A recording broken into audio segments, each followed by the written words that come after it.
Hello, hello. So today we are back with D&D, the Dark Veil, but there's a little bit of a twist. It's the B-Team edition. There's a little Dark Veil interlude, basically.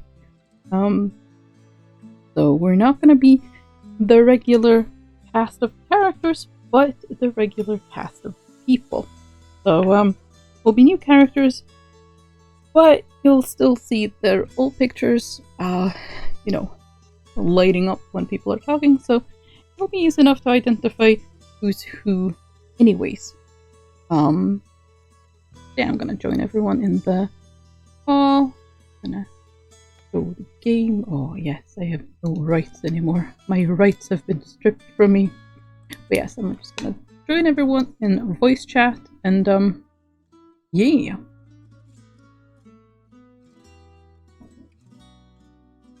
I have returned. Welcome back. Returned. No, wait, that doesn't. Welcome back, returned.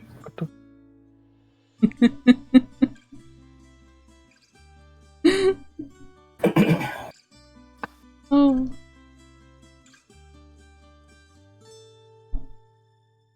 Alright. Hello. Your turn. Yes. Yes. Yes. Okay. Everybody's got their tokens where they want them to be. Oh, sugar! I completely forgot yesterday because of everything. Okay. Giving Red GM privileges back so she can pick her token. And mine is gone. Yeah, mine was gone as well. Okay, My put mine in the ship. It's gone now. This is fine. Talon? Yep. Yeah. This is fine. Oh. Player permission. No, that's killing. Emery? Here we go. Emery. Tools, player permission. You never gave yourself permission for Emery. That would be why. Why am I inside? What? I just dropped you there so I can Okay. your token and fix it. Ah. Yes. Okay, I need human. Yep. I named it, I did all the right things, and then it was, I forgot a step. I don't know how to name and stuff. My GM tools. right click it, go to GM tools. Yeah. Yeah. Rename. Yes, rename, make unique token, do all that fun stuff. Okay, there we go. You can strip GM privileges from me whenever you wish now. Raja. Rename. I like the look of this new ship.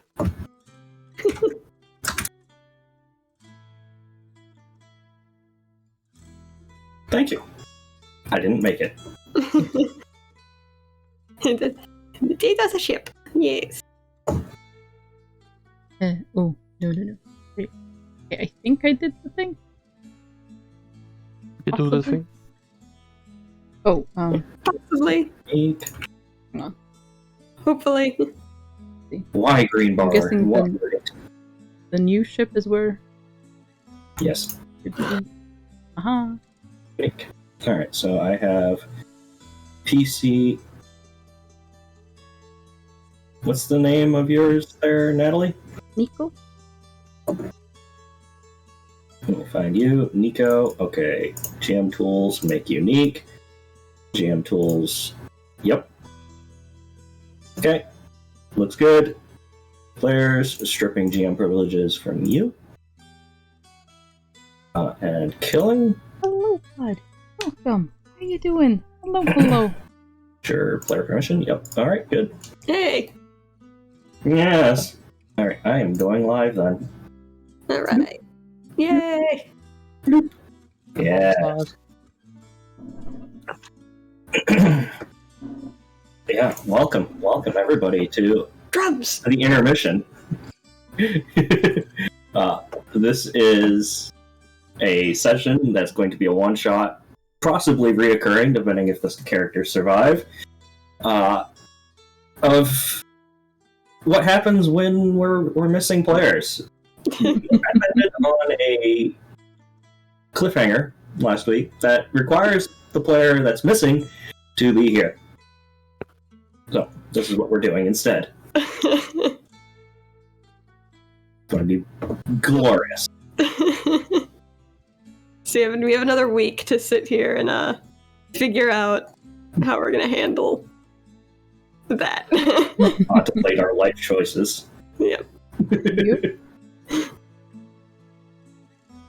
So, those who are in the tavern, Yeah. Oh, I hope your exams go well. there's an individual sitting at the table here. And why do these chairs hate us so much? Like with migraines the There we past few days, but otherwise Individual good. sitting at the table Oh, I here. hope you get some time to relax. Those who are on the ship are currently being guarded by this individual. Oh, good. Mhm. That doesn't. That's not concerning at all that we're being guarded. No. This Yeah. individual has not said anything. They just are standing next to the brow with a rather unpleasant look on their face.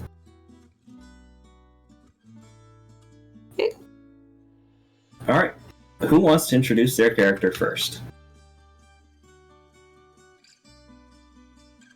Sure, fuck it, I'll do it.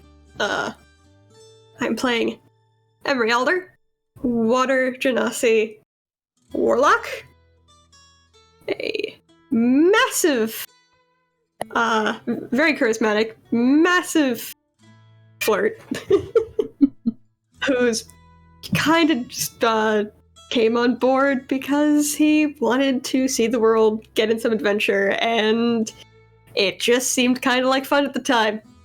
So we're gonna see if he regrets that choice. Fun.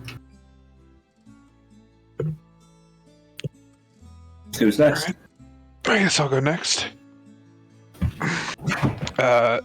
Sitting in the corner of the tavern is a young woman with sort of wearing this very dark half plate armor with a pair of scimitars at their hips, and very pale looking woman with these bright, almost gold eyes, kind of have an otherworldly quality to them, who is also wearing this cloak that sort of looks like almost ceremonial vestments of some sort, like she may belong to some sort of religious order. And she seems to be paying very close attention to everything around her. And her name is Talon.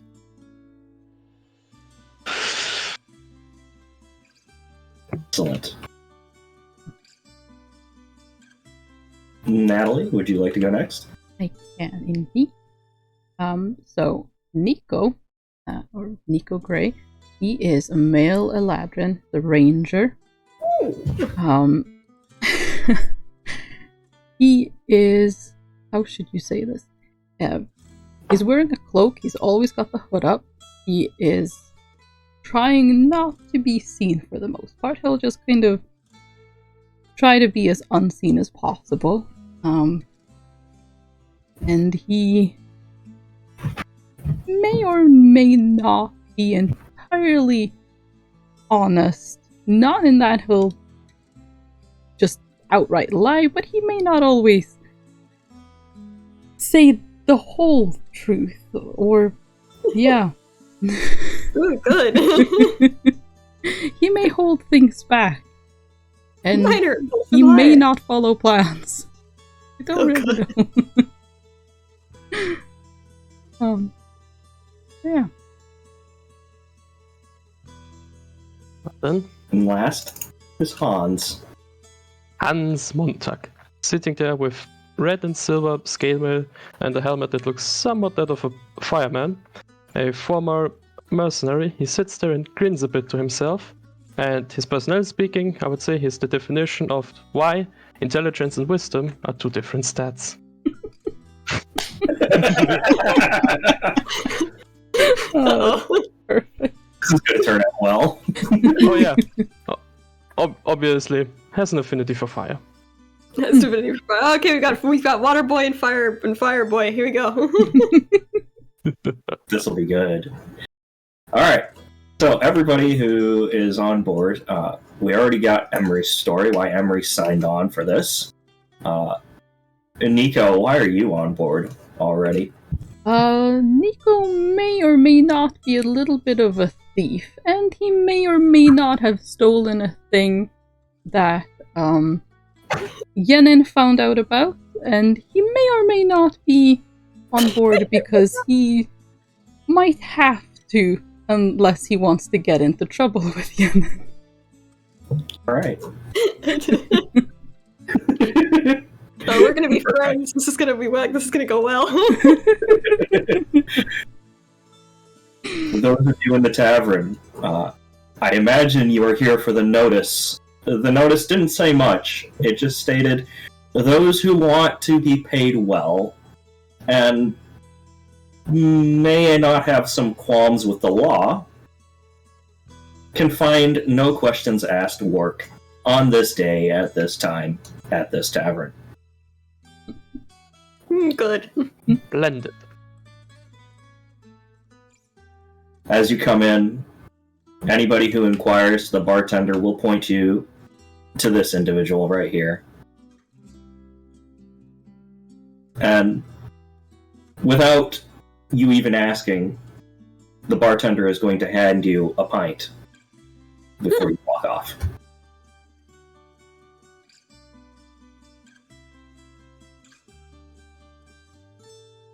Alan just leaves the pint at the bar and sidles up right into them.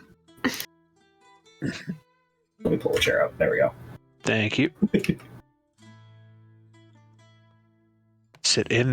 we go. Sit in the chair.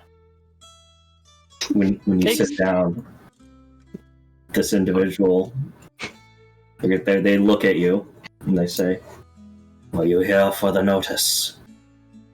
I am. And you? Well, of course. Very well. Come with me. And he gets up and he walks off. If you haven't drank your pint yet, well, he doesn't care. Then I'll carry it with me. Excellent. This is mine now. This is mine now. Your cup also belongs to me, Yes. barkeep. Ah. Great, and is this how it starts that Hans is a kleptomaniac? Hans and Nico will get along nicely. Everyone will get along swimmingly. As you walk on board, you see this individual standing by the brow, mean-mugging literally everybody who walks on board, especially the person you just followed. Good evening, you want a drink?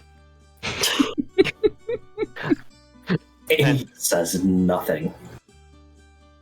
But Lovely individual. if you do offer it to him, he's going to take it from you. Yes, of course, I offer it to him. I want He to just come back, however. He nods and just starts drinking. The person you followed on board introduces himself as Osmendius. He says, "I'm not going to introduce our employer at time, as this is sort of your introduction. This mission is dangerous. If you want to leave now, I'd recommend you do so."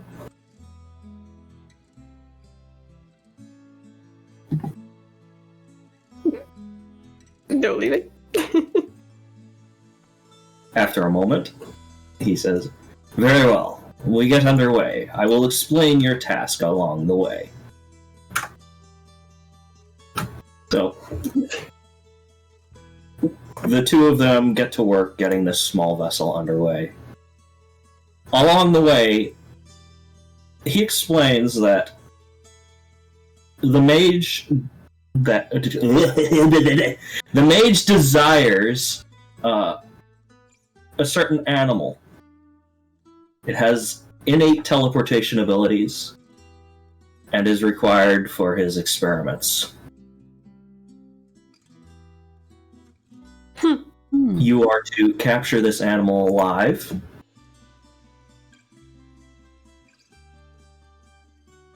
And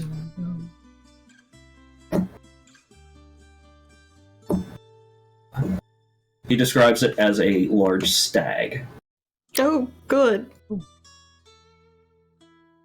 So, I feel like the entire time it's like this dude's explaining this, Emery, everyone else just sees the dark teal man with glowing stripes just laying on like the railing of the ship, watching, extremely bored. It's like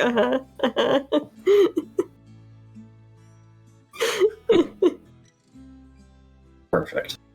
So, how are we supposed to capture a giant beetle without killing it?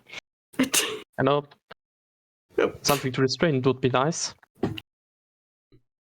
The Wrong kind of stag. stag. Yeah. What's a stag? A male deer. Oh, wrong stag. Oh, good Bit of a God. hunter, aren't you? Alright, well, He smirks and just unbinds some of the rope that's around the railing and just tosses it to you. Figured as much. find deer, tie up deer, bring deer back, don't kill deer. Doesn't seem that hard. Oh dear. So, aside from the briefing, he doesn't say much to you as they guide the ship along. And you arrive at your destination at the late evening when they drop anchor. You are outside what appears to be an island. And this island going up, you see a stone path that goes up, circles up the side of this mountain that makes up this island, and enters a cave. And before you depart the vessel, he reminds you, any harm comes to this beast, it will be most distasteful. Yeah, don't hurt the deer. Got it. I know. Alright. Last one to shore's a rotten egg then? Whee! Jump through the water. Gods, what have I signed up for? Well, here we go. A deer hunt, my dear. A deer hunt. Well, I That's think you've weird. signed up for a bit of adventure and a bit of sport. Honestly, Uh, what do you expect taking random notices about town? Anyone can answer those.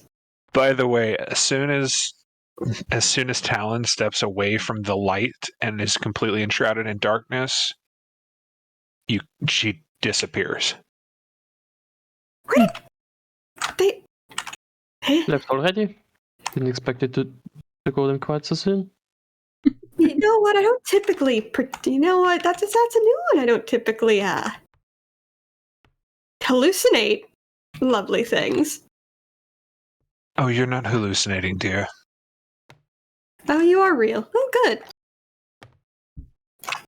good. This voice just comes out of the shadows. It's a little trick I picked up a long time ago.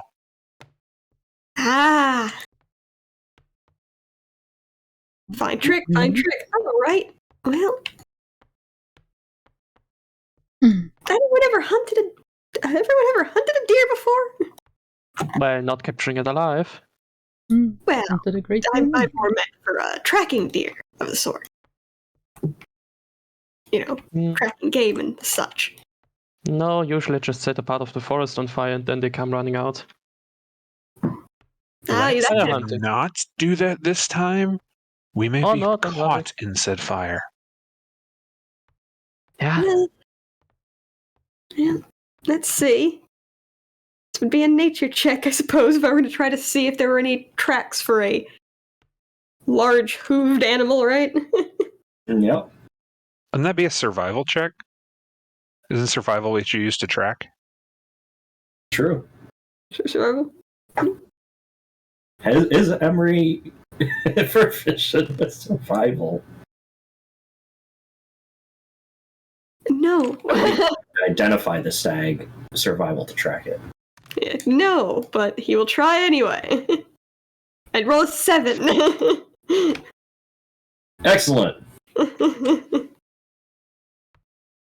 So, as you approach this winding path heading up the mountain, it looks like it was purposely made. Almost like this was an actual hewn path that's been carved straight into the stone. Nico, you see that there are hoof prints in the dirt that come up to this stone path, but once they hit the stone, they vanish. Yeah. Oh, there's You also see several other animal prints. Yeah. Well, it's certainly a well-traveled area for animals. Well, then hopefully, we continue going out. There might be a watering hole or something up here, right? At least we found the right direction for now. Mm-hmm. Would like to point out that while Talon vanishes in the darkness, Emery's a little more noticeable because glowing stripes. Yay, bioluminescent fishman.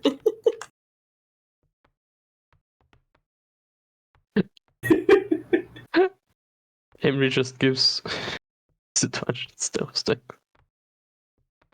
Okay. Emery, as you approach the entrance, you can see that, yes, this in fact has been carved out. This cave is not a natural formation. Well, there's some lived here at one point, but Oh, it is typical deer masonry. I don't think deer can carve. Or well, Advanced not deer. very many deer. Very advanced deer, yes. Who has the highest passive perception? Let's see, That I'm would be at 14. 16. I've got a 9. So not me. I don't think it's Nico either. Oh, 14. No. Yeah, that would be me at 16. Alright, so Talon. As you enter into the mouth of this cave, you hear what sounds like voices. What languages do you speak? Abyssal Common, Elvish, Goblin, Orc, Sylvan, and Undercommon. Holy shit. Jesus. Goddamn. Okay. Yeah. You recognize this as Sylvan. Everyone hold up. It's too quiet for you to make out the words, but the tenor and the way that the language just flows, you can identify it as Sylvan. We have some company up ahead. Oh, good. Well, maybe they're friendly. Maybe they could point us in the direction of our They're stag.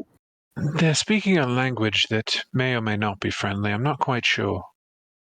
A not friendly language. That's interesting. So what, Infernal? No, Sylvan. Ooh, Language very. of the Fae, yes.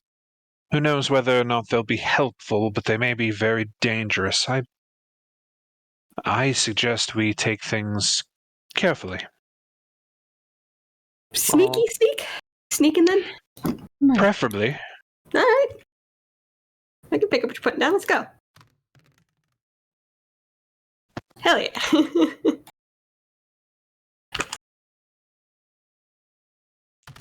Yes, that's 18.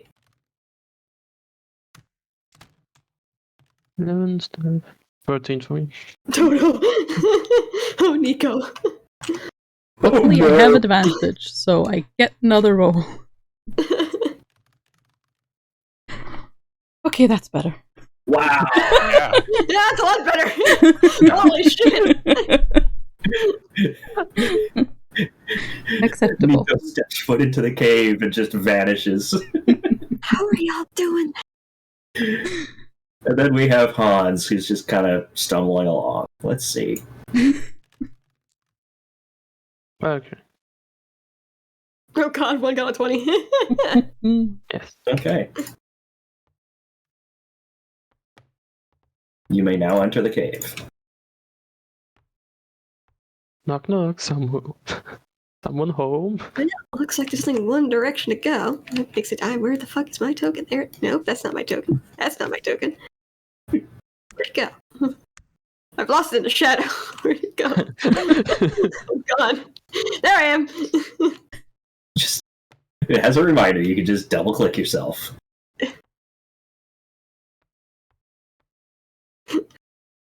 That really is fun. Right?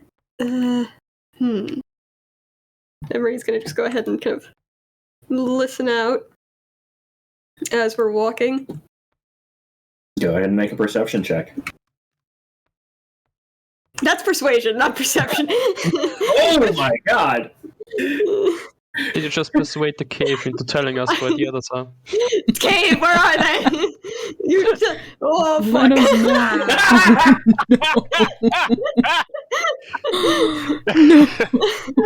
The cave Hero. gives up no secrets. It tells me nothing. Oh. Here, why don't give me a minute? I'm going to scout ahead. Sounds good. Have fun. Where Kind did I of- go? Grins at Talon. I'm just. It grins at me invisibly. Grins at where I heard your voice coming from. As you get closer, you hear the voices are coming off to the right. I'm going to take a look around. You can now hear more than one.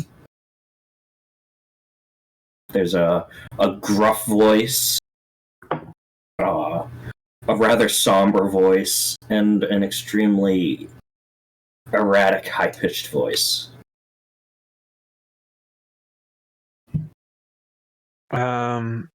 Could you point in the direction in which they're coming from? Oh yeah, I'm getting real close. As long as there's are there any sources of light? Aside from the natural glow of the cave, there is not much. All right, I'm gonna stay. Probably back here, and Alright, just dark vision.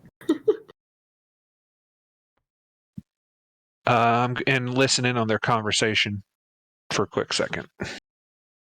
All right, make a perception check. Okay. Not great, but not terrible. Only a 14.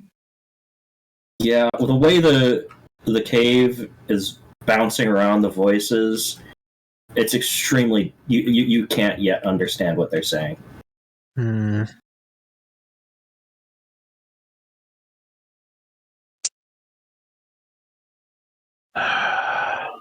Can I tell what type of creatures they are from this distance? Well, you can't see them, so no. Oh, I can't? No. I was pointing in the direction that you're hearing the voices come from. That's not where they There's- are. Oh. Oh. Then I don't know.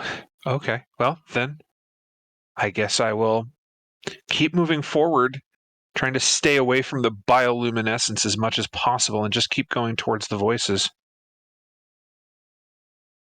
Here you can, when you enter this split, you can hear the voices are coming over this area right here, but they're also bouncing this direction just a hair slower. What is that seems to be covering that part of the cave? Because it doesn't look like normal rock formation. That isn't a normal rock formation, you're correct. It appears to be a tangle of weeds and brush that an individual probably could climb over. Hmm. All right, I'll make my way back to the rest of the group. If I can find where the rest of the group is. Damn winding cave. They seem to be ahead a ways. Looks like we've got some time before we reach whoever's talking. But I would definitely suggest we try to be as quiet as possible. I'd rather not raise an alarm until we absolutely have to. Oh, absolutely not, of course. And it seems like there's two ways to go through. We can either climb up a weird weed wall, or we can go around the long way. Oh, goodness, why is my...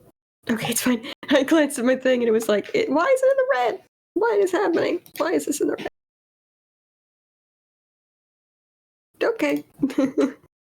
Everything's fine. Well, do we take a vote? Climbing or going around? Or... Well, I could certainly attempt climbing, but it's never been my strong suit, really. I'm much more skilled at other sort of activities. Maybe if we go around then. Yeah, I bet you are. Why? I'd prefer not to climb, because that will let whoever's across the way know where we are. That's certainly a reason to not do the climbing then. Besides, we don't know what kind of area, what kind of condition this cave is in. I'd rather not go starting the possibility of any kind of cave-in from climbing an unusual wall. Oh no, that would be unfortunate. I would much like to maintain living for a good long time, actually. Yeah, preferably. By the way, while Talon is invisible, they're absolutely staring at these three like a delicious snack. Oh, good. What's this? Luckily, the passive perception, my low-ass passive perception probably keeps any sort of feeling of eyes on my person. No suspicion from me. It's just a cheese wheel. So, Looking at that. Hans, do you have dark vision? Yes, I have goggles. Is in fusion. Excellent. Oh, You do an investigation check. Investigation. I'll just roll a 220 here. Investigation. I have +4, so 17. So you walk upon this area. It looks like at one point this was a staging area for possibly a bandit camp. But you can tell that it hasn't been occupied for a while. Any reason? Any hints on why it's not occupied? I don't know. Scratch marks, blood. The corpse in the corner, we can't see it. No, there's there a nothing cup? of that sort. It literally looks like they just kind of departed. Most of the things have been packed up, but you do find some like empty bottles and a half-eaten loaf of bread. I have That's a question. Has Emery been stumbling around this place? Emery is perfectly fine with the seeing. Wow. Yeah. Do we all have dark vision? I took the Or not. yeah, I took the warlock invocation for dark vision. Nice. Because that's honestly what I was worried about, was the human and the genasi being able to see in the dark. oh. Right. I just infused like these goggles because I thought, welder's goggles for like a guy with a flamethrower. Not expected they would come in handy this quick. Oh yeah, I forgot to mention. He has like a tank on his back. It's the Eldritch Cannon flamethrower thing. Oh jeez. Nice. Yes. Excellent. Okay. It's a tiny one because tiny ones you can carry. Well, if we're done investigating a abandoned, whatever that is. What are Yeah. these crystals? Are they actually here or are they just to look nice? They're bioluminescent crystals, Cave lighting. essentially. Right. I don't know. Does- Are they worth anything? Possibly. Are you going to try and take one? I'm going to try and wiggle one a bit if they're loose. Then I'm going to grab one, but not with force. They are not loose. Then later.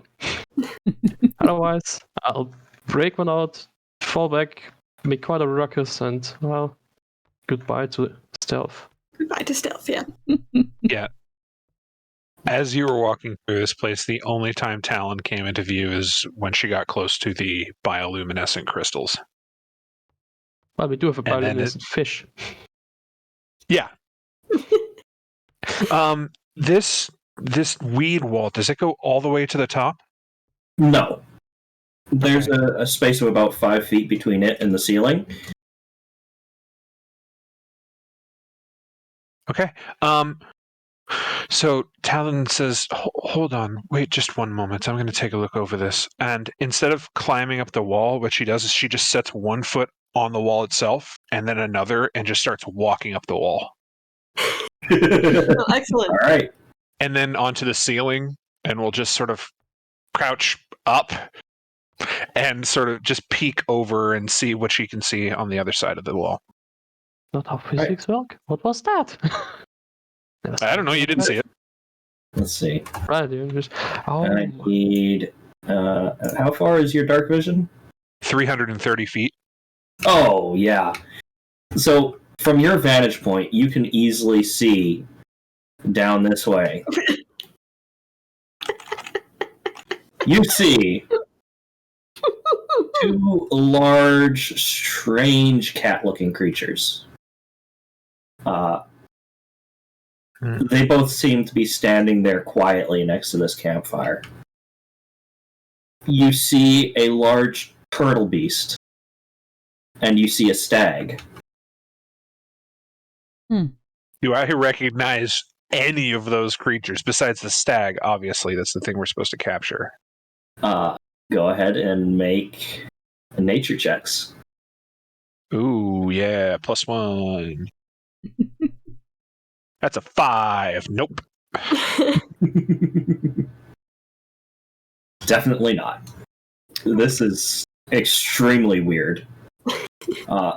If you continue to observe, you'll notice when the gruff voice happens, you see a little bit of movement over here. And when the high-pitched voice happens, you see another small creature in the corner move. The somber voice is clearly coming from the stag. Oh, interesting. Talking animals. They seem to be discussing the current events that are going on. But you don't recognize the places that they're describing or any of that. All right. I'll walk down the wall back to the rest of the party. Well, it seems like a quarry is ahead, but it has some friends. Oh, so there's a whole herd of deer in here? Oh, they're not deer. They're fey creatures of some sort, but I'm not sure what they are. Oh, good. Well, I always wanted to try my hand at speaking with Fae, It's sort of one of those more interesting experiences, right?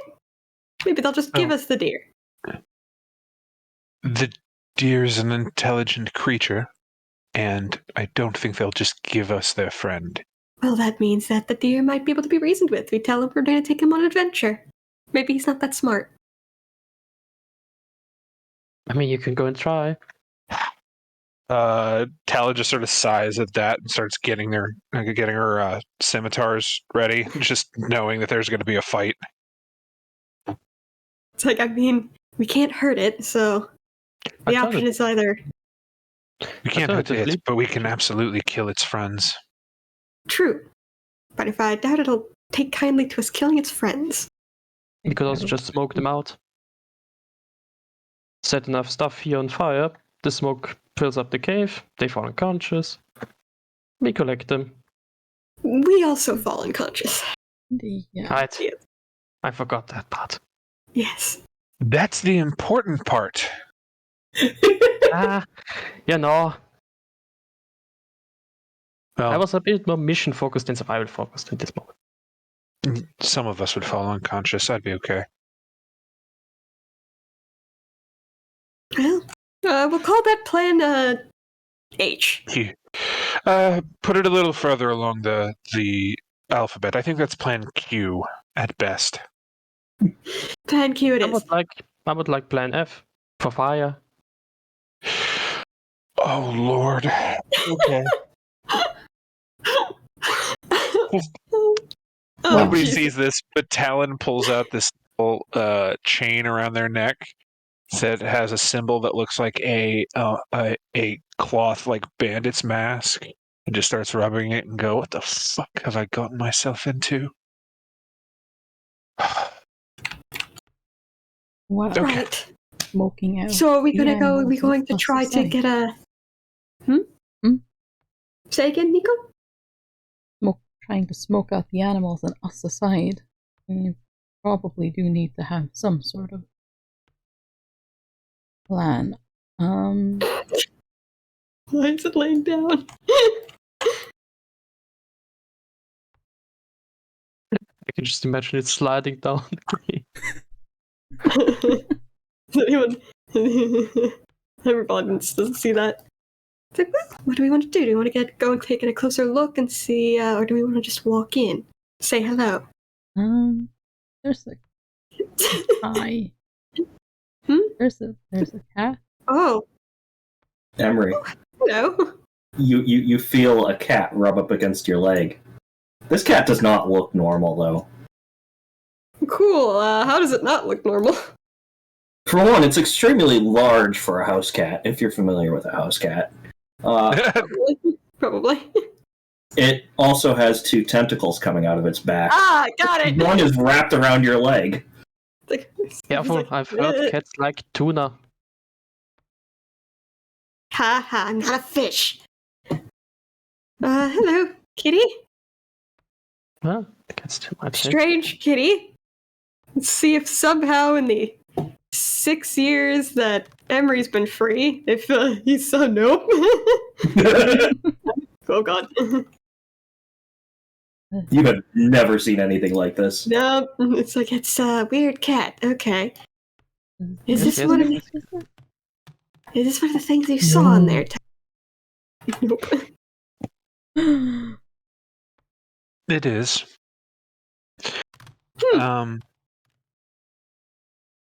Right. Well, this one knows we're here, so I suppose Talon just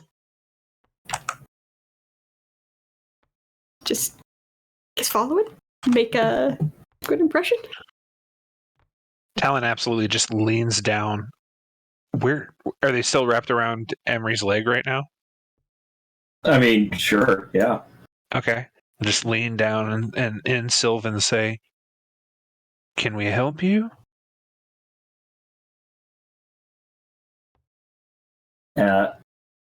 Okay, let's see. Make an animal handling check. No good. Oh no. My worst, but not my best either.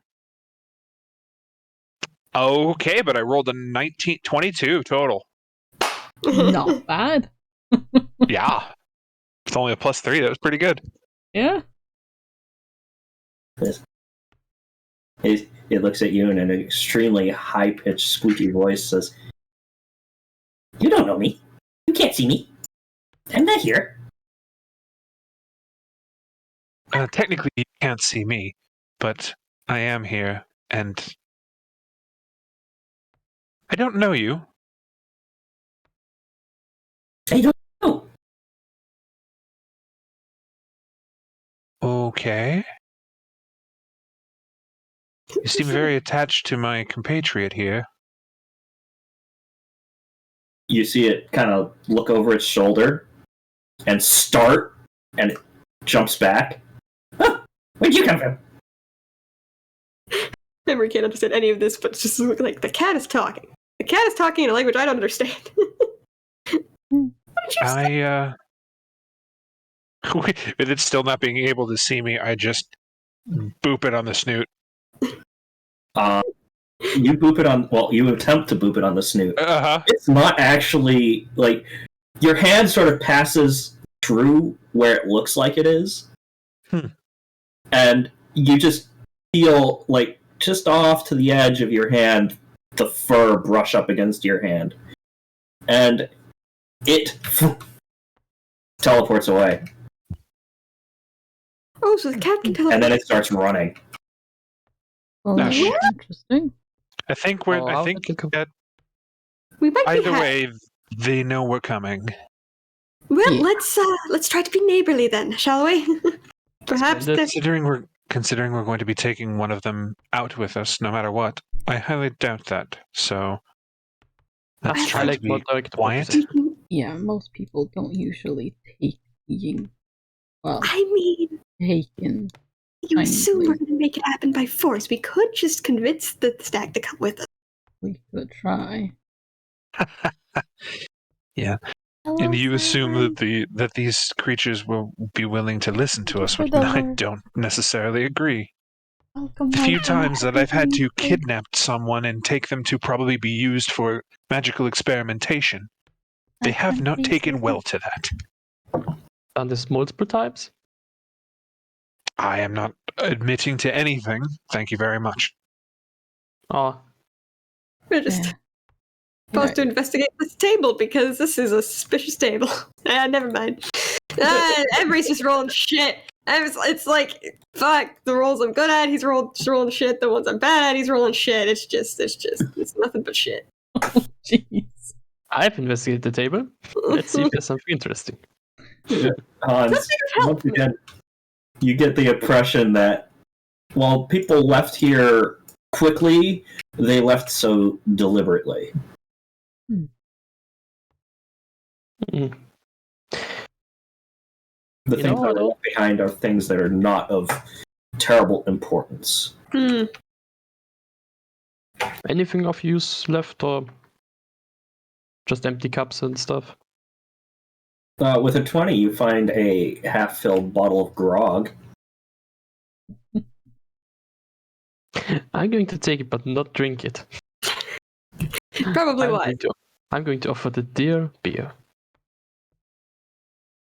You're going to offer the deer A beer. a beer that you found in a cave like 100 feet from the deer. Oh, let's hope Yes. it's so good. Fuck.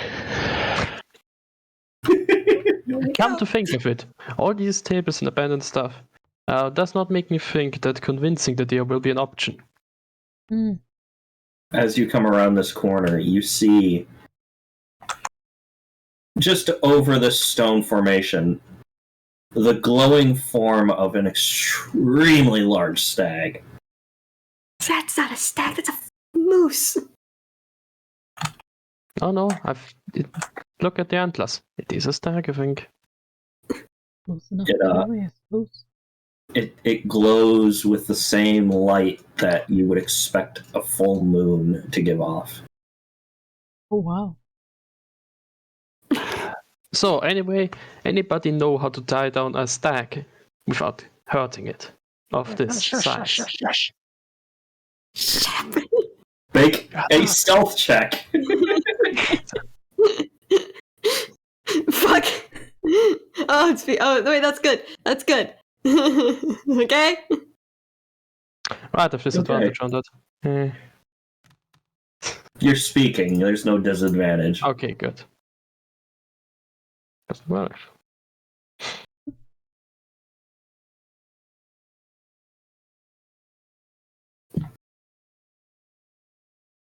How far does that glow extend?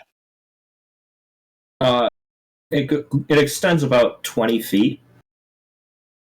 So, about there. No. I'm whispering this as lowly as I can. I'm going to try to get into a more advantageous position before we start this thing. Sounds good. Yeah. Very invisibly, very staying away from the light which will reveal my invisibleness. I will sneak around over yonder. All right.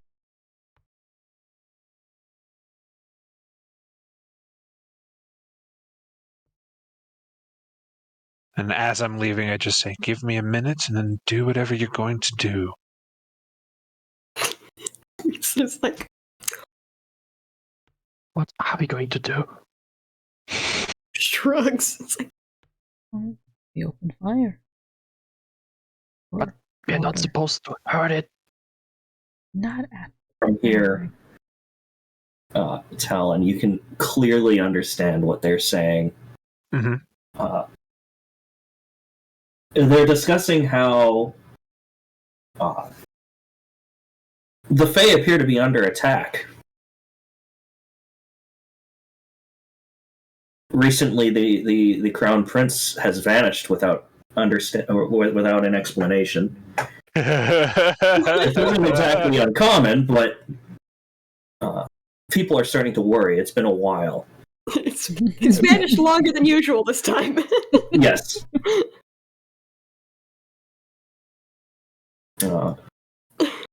The turtle, in an extremely low, slow voice, is saying that they just need to continue to have patience. Everything will resolve itself in time. The extremely high-pitched voice chirps up that they must do something, anything, even if it's to launch a surprise attack against those who would do them harm.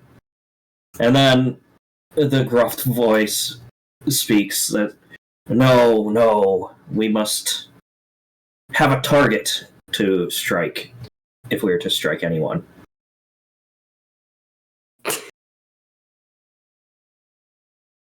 It's a battalion of animals. You Yeah. can absolutely, you can see every single one of these talent, but you're not in a position to let anybody else know what you're seeing. Mm-hmm. And Talon is just thinking to themselves, well, they're militant. Negotiation seems like a long shot. Oh, boy. How do we, what? I just realized. If they're invisible, how are we going to know when they're in position? Then give me a minute, like literally a Sure. minute. Oh, true. Look, figurative minute, literal minute. That's definitely something Emery would say, though. Like, wait. Wait a minute. Hi, Emery is not a fucking. Emery is even less of a fighter than Solon. After a minute passes by and nothing happened, Talon just thinks to themselves, fucking amateurs. So we're just like, I guess we're gonna go. We just attack? I still don't think opening with attack's a great idea. We don't know how many there are. Look, If we reveal our position, then the element of surprise is gone. well, then you two stay back here. I'll try to talk. If it goes sour, boom, flank them. Alright then, have fun. We're just gonna fucking walk out. Just pretending to, just kind of looking around like in awe of this cave, like, oh wow, such a pretty cave. Oh, wow. All aren't you just fantastic? The small creature in this bush that you would have had to be looking down to notice. But at your feet, there's a bush, and the bush speaks in an extremely high-pitched voice. Who the hell are you? Are you speaking in common? Yeah. Oh! Looks down. Oh, hello. Oh, I'm Emery. A pleasure to meet you. I've never met a... can I see what's talking in the bush? If you look down, yes, you are looking at a beautiful white bunny. It's like, I've never met a talking rabbit before. Well, I've met plenty of talking to you. What do you want? Why are you here? Well, I was told that there was a magnificent stag who lived in this cave, and I wanted to just make their acquaintance and say hello. I can see that. And you are magnificent. Looks towards the stag. Looks back to you. Looks back to the stag.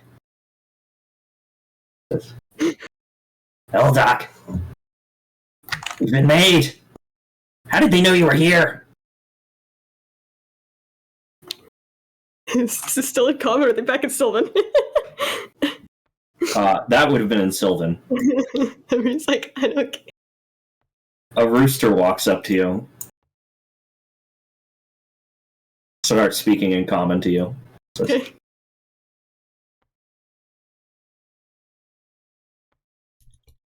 do tell. How did you get here? How did you know they were here?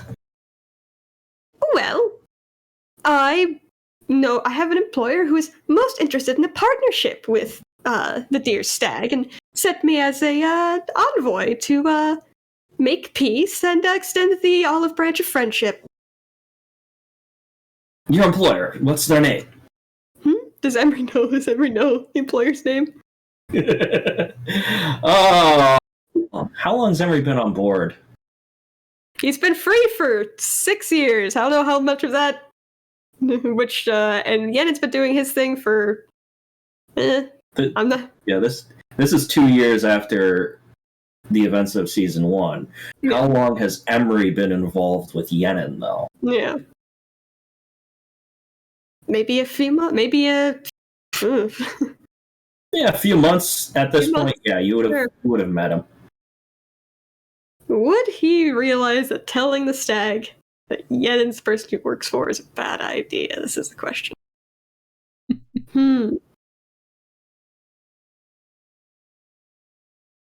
My employer does not like to disclose his name very often. He often uses a bunch of different pseudonyms when referring to myself or anyone else. Very secretive man. The rooster cocks its head. And at that point, the stag steps forward and says, Smiling, but the stag like, hi. make a deception check. Yep.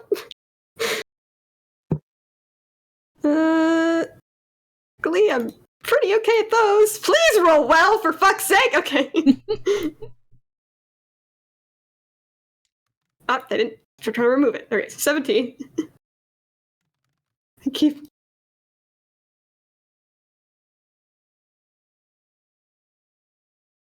Alright.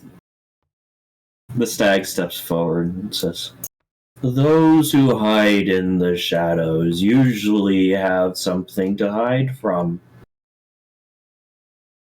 Well, you seem to be hiding in the shadows. The light pulses just a little bit brighter. Says, you have companions here. I can smell them. Why are they hiding? Oh, they are a bit intimidated by your size and potential power. I didn't want to spook you.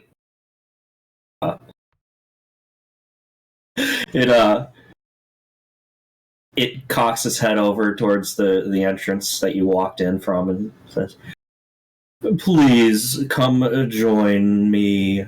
The is working great. Keiko just sighs and the Phelan. Hello there.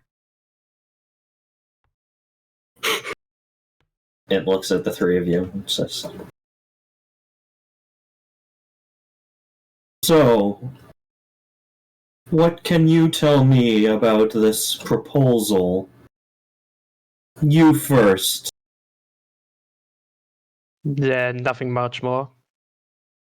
Amy really, our friend here really is the head of the operation, I would say. Definitely.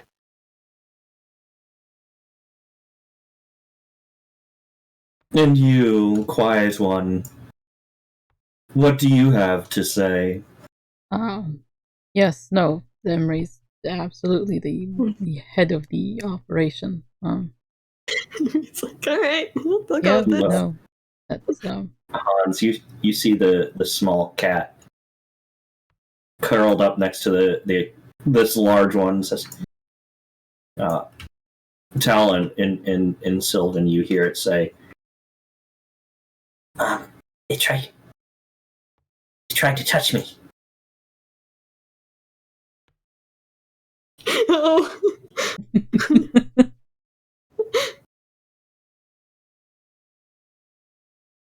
I have a feeling that the mom is not going to take too kindly to that in a second. Looks over at the other two, like, slightly concerned. Can Hans understand Sylvan? Nope. just knows it's something speaking Common Sylvan in and the giant, nothing else. Just hears them whisper, so I guess. corner. Whispering is Still never concerned. good. What I can Go ahead. what I can tell you about the proposal, since my comrades here are recent additions to the ship we took into here. You know, hired hands, that sort of the like. I like money. What did you say? Keiko is trying very hard not to just roll his eyes at everything that's happening. Thank you. We're talking to a glowing deer. It's gotta A be funny. rooster, a bunny, and you have a turtle and 3 cats staring at you. Yeah, it's Yeah. not weird at all. It's like, my employer would like for you, Mr. Stay. Do you have a name, by the way? It looks at the three of you and says, "My name is Eldoc." Eldoc. Oh, fancy. That's fantastic. Fancy. Fanciful, even. Eldoc, my employer would much like for you to accompany us back to his home? I'm not sure how exactly he would classify our little base of operations. His home? His sanctum? I'm not sure. To work with you on some magical endeavors.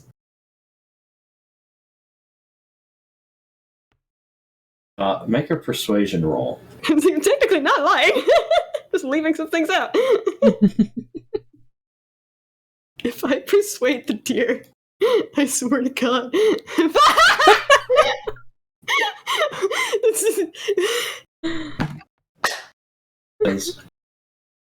Well,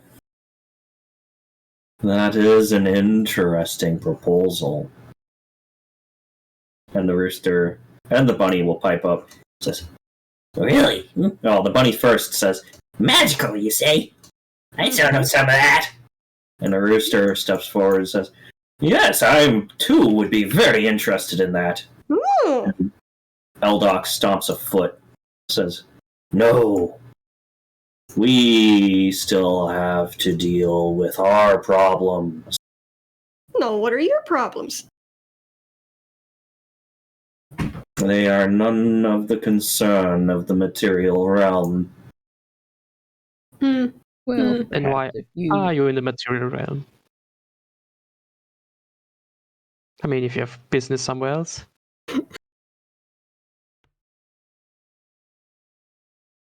Make a What's that persuasion roll. Sorry. What? Persuasion. Make a persuasion roll.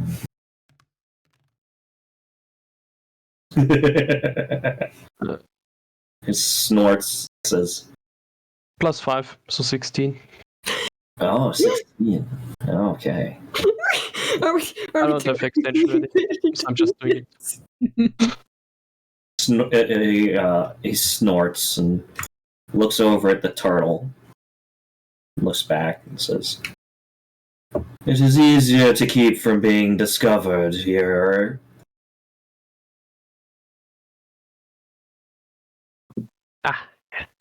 Obviously. Discovered by who? He Good. lowers his head and looks right at you and says, "Those who would do harm to more than just my kind." Well, maybe if you cooperate with our employer could somehow help you. Possibly Make a persuasion hiding. roll. It's getting slightly more sinister.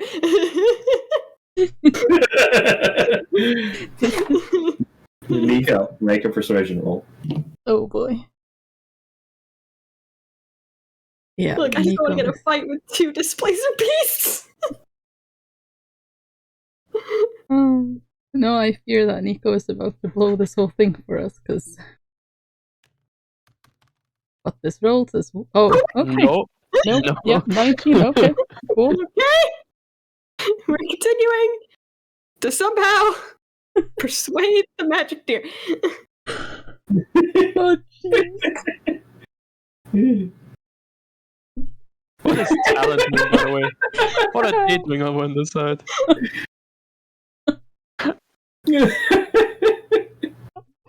Oh, Jesus. Why could none of our rolls go this well last time?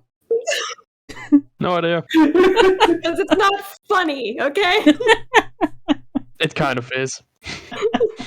No, exactly. It's funny that it's going well, alright? It wouldn't have been funny if it went well last game, okay? The dice gods enjoyed fucking comedy.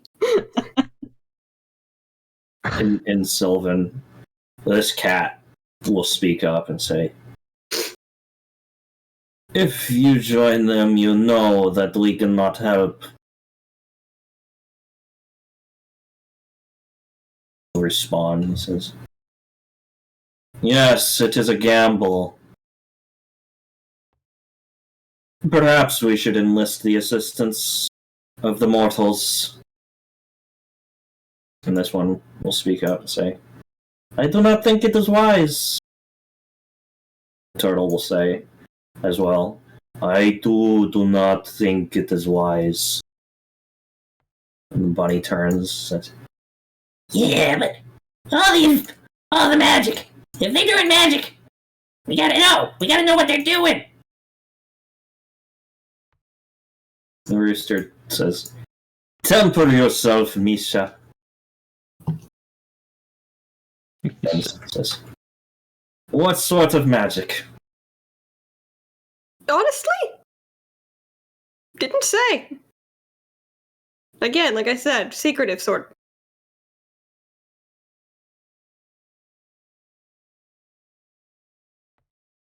It is your decision. We will follow you with whatever way you choose. Uh-oh. Uh-oh. Eldoc looks at you. Emery. He says, "I must decline. My troubles, our troubles, are greater than all of this. We cannot risk embroiling the mortal realm in our trouble." Yeah, well, that's a problem. Because I can't leave here without you, unfortunately.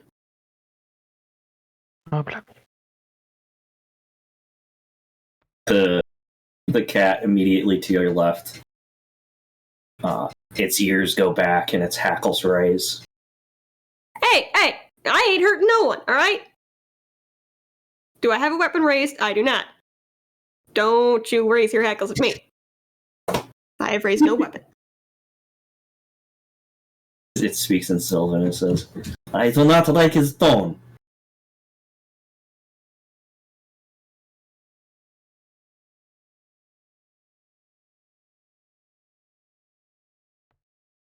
Eldok once again looks at you and says, yes, that is a rather concerning thing for an individual to say. What do you mean by it? I mean, I'm supposed to come back with you. Employer's very insistent and does not like to be denied. Well, I'm afraid you will have to go back and tell him just that. Question. What is he does know you're here. So possibly if we don't come back with you, then whoever you're running away from, he might probably spill something. Are you making an intimidation roll? Am I? Sure, why not? I have +5 intimidation, sure, let's Okay, try. let's try intimidating the deer. And now watch as I roll a 1. With +5, 18. 18, okay. Okay. Whee!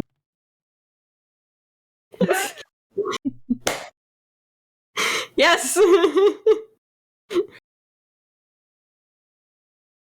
He makes a point. We have been made. And the rest of you should find a new place.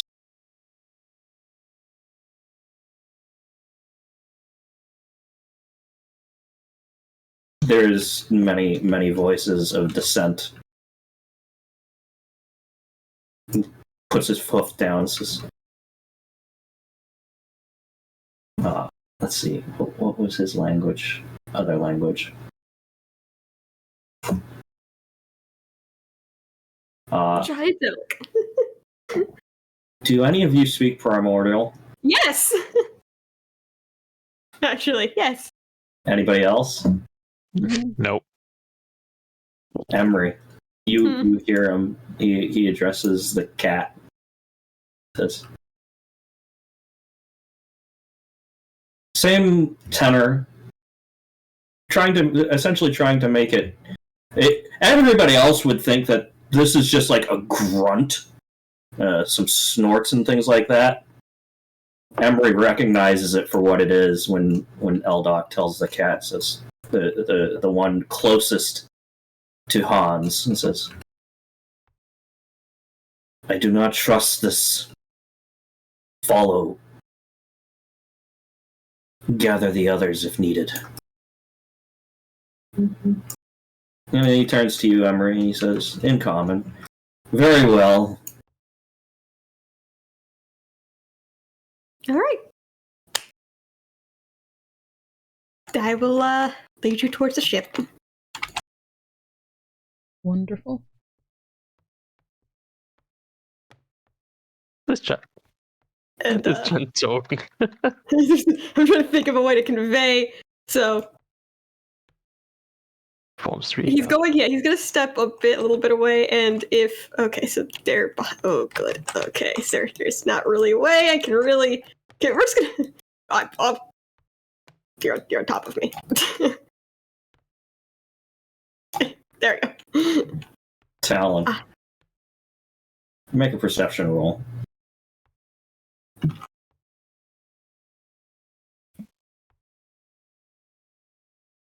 And I think you're muted.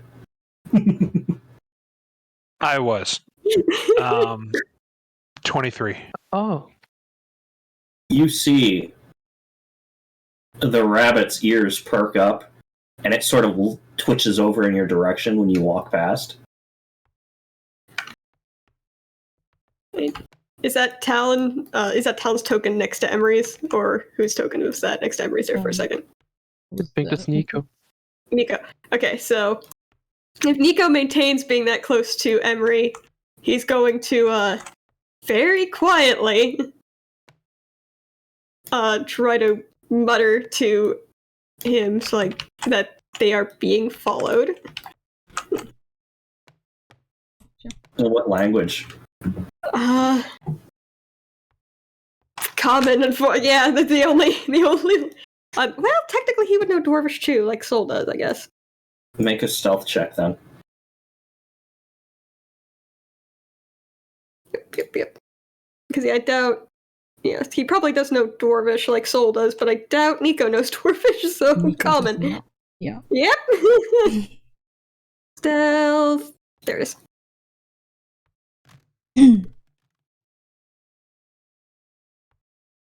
See, this party's having some luck with this stuff. I can't believe how well this is going. Look, it's suspicious. I'm waiting for the other shoe to fucking drop. Where is it?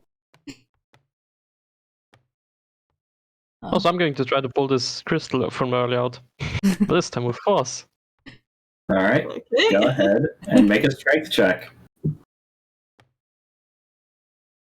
Good lord. What's the strength? +1. Oh! What the Yeah. fuck? Okay, sure. You managed to snag one of those crystals. We're literally Team Rocket. It's none of this should have gone as well as it has. Oh gosh. Now, what kind of rock did I snatch? Big rock, small rock, I don't know.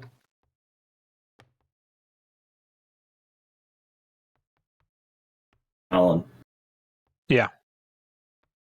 Where did you go? I'm at the mouth of the cave right now. Well, in the mouth of the cave right now. Okay, that's what I thought. I couldn't understand them, but I don't trust them. I'm keeping an eye, seeing if anybody's following. That tingle sense in the back of your neck alerts you, and you manage to just step out of the way as one of the cats walks past you. By the way, Nico wouldn't really react when Emery whispered, but he would make it obvious enough that he Yeah. heard. Yeah. I was the idea. There was on the boat, looks out, and the crew's just wandering out onto the beach with a stag, and it's not tied up or anything. We're just wandering. Oh, what are the odds? Waves over. We made a friend! It walks out.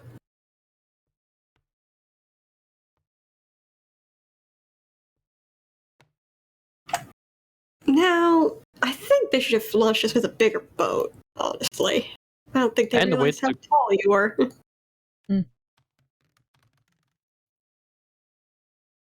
Oh, blimey, now it starts. Oh, good. Good. DM chuckle is DM chuckle. terrifying. Eldok sees the boat, sees the individual standing on the Oh edge, no, he knows looking at this. you. He says, Eldok steps up behind you, Emery, Oh. and he says, "Do you know the sort of company you keep?" I know that they've given me employment. That's really it. Yeah, he bows his head before you and sort of nudges you in the back, says, "I suggest you find new employment." Hmm.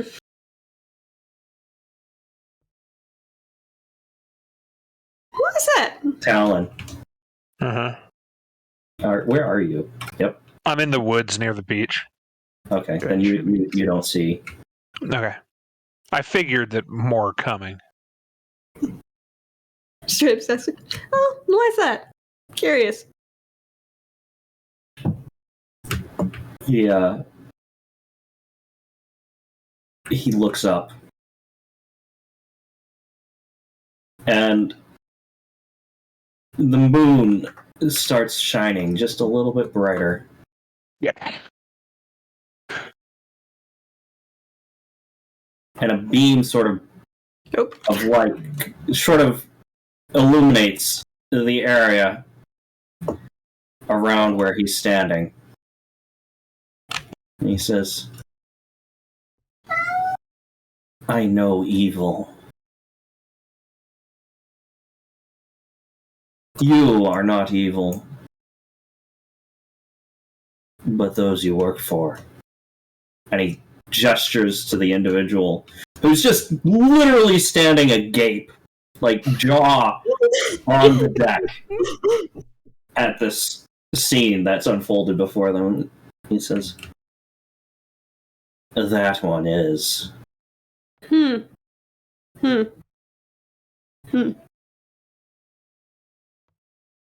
Well, there's not a lot I can do about that right now. We can always choose our employers.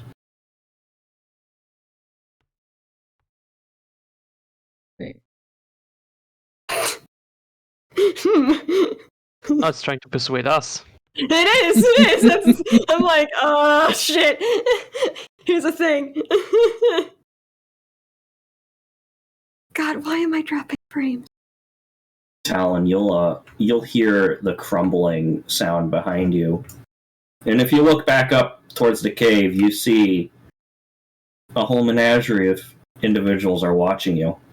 Yeah.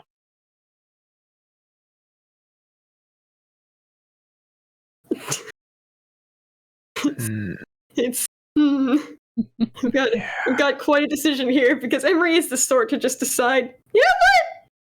Let's go fuck around with the weird magic elk. And I'm like, I probably shouldn't do that. Hold on. I'm trying to figure something out. Holding. Player loading.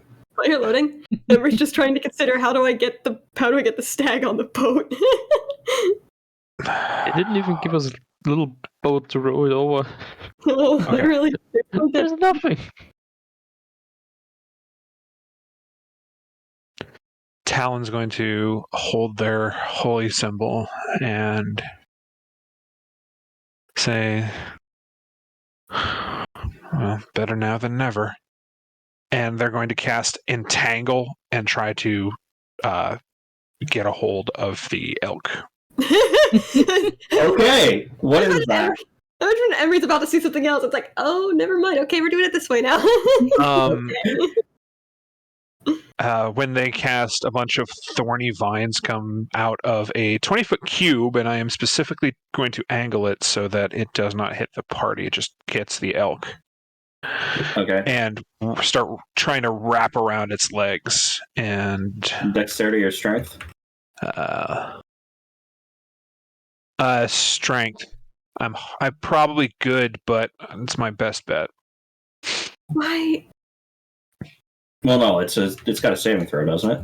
Yeah, but I'm saying its strength is probably good. It's a giant elk, so. But like I said, it's my best bet. Yep. Okay. Here we go. What's the DC? 15. Oh. It just saves. Oh, Bought yourself damn. time. So these vines break out of the sand and start wrapping around its legs as Emery's trying to talk to this thing, and it's trying to talk to Emery. Suddenly, its leg is drawn down to the ground, and it kicks, and it breaks those vines, and more vines grab its other leg and start drawing that leg down to the ground.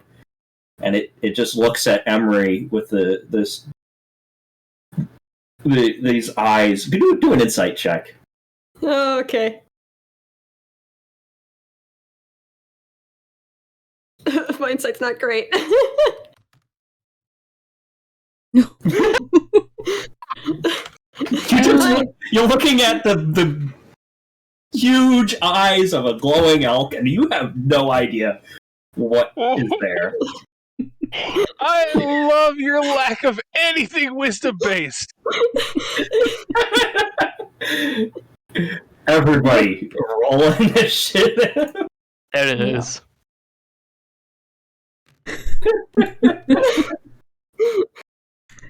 I have a job to do, and I'm going to do it. God damn it. Yep. Oh, 19. Emery's like, oh, I was kind of enjoying that situation. Yeah, you hear a snort from behind you, and you're looking at this elk, and suddenly you just start seeing it fighting with these vines. What does Emery do at that moment? It's just like looks around like, oi! It's like, well, I guess we're done talking. Says according to whoever cast that spell. I don't know who did. Wasn't me. All right, here we go.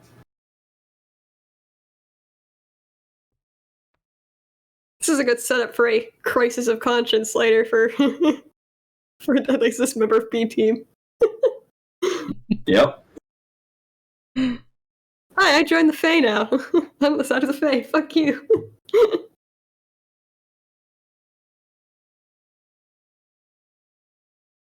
Yeah, I'm sure your creepy tentacle master won't have any problems with you just being like, hey, Fae people, I'm with you now. Hey, look, I'm still serving his ass. You know, I'm just, what I do with the rest of my life when I'm not serving his ass, that's my business. That's not his business. I'm playing both sides, so I always come out on top. All right, so Mundle rolled a 2. Oh, Jesus. Yeah, Hans did not do well, noted. Apparently, Tentacle Fucker doesn't have any. completely surprised, but like, what is happening now? Apparently, the Tentacle Fucker doesn't have any problem with him working for Yenin, so. Why am I dropping frames so bad? Boy, that's a lot of Fae creatures that are going to Yeah. possibly try to kill us. We are Yeah. going to get that stack. I hope some of them are our friends on the boat who will hopefully help us. If we could have backup, that would be good.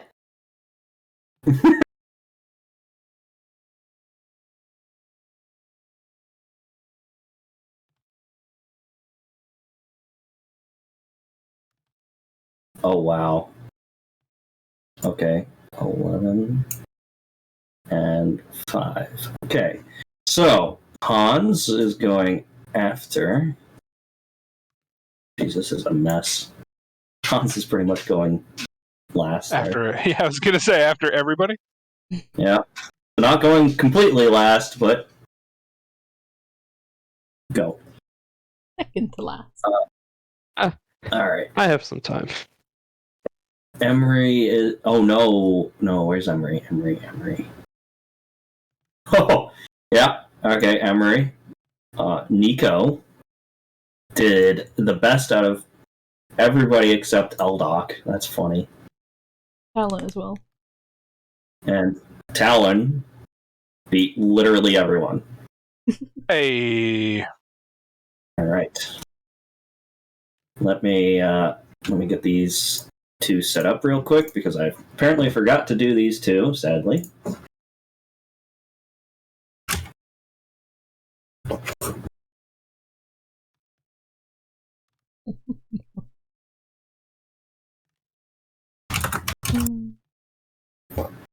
And so that one. And this one.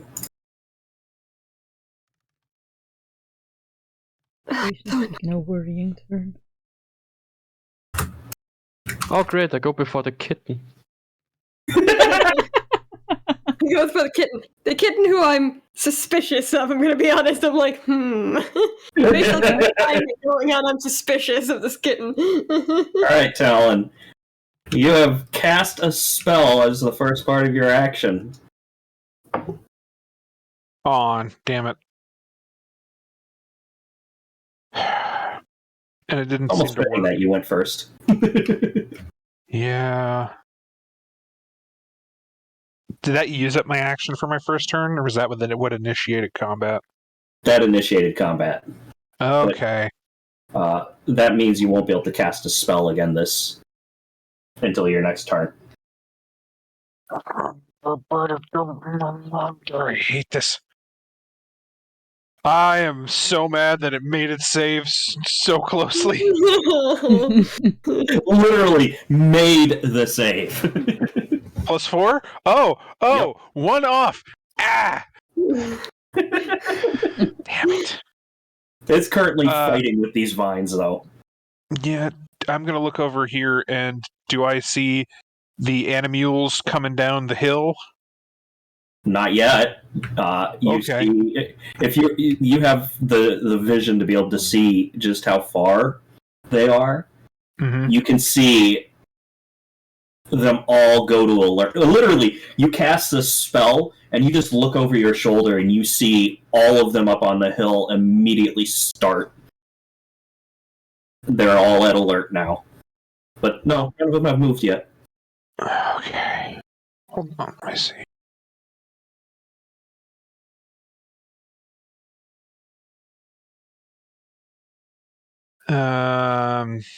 No, I think I'm just going to drop the entangle, seeing that he's resisting it, and then All right. and then move.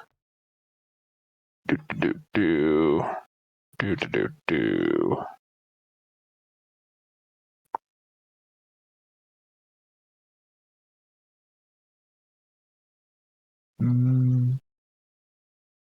To right here, and I pop into visibility from his glowingness, avoiding my area, and I shout to the ship, "A little help, please! We don't have much time!" All right. Yeah, that's it for now. Oh man, that sucks.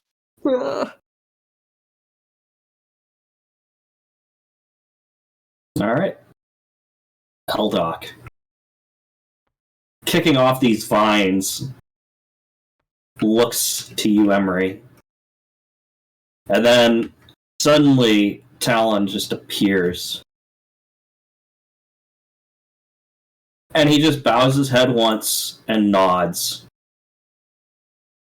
And then, bloop. Let's see. Moonbeam. Blimey. He vanishes. Floop. Okay. Comes back over here. And charges. Oh, good. He charges right at Talon. Eldoc does.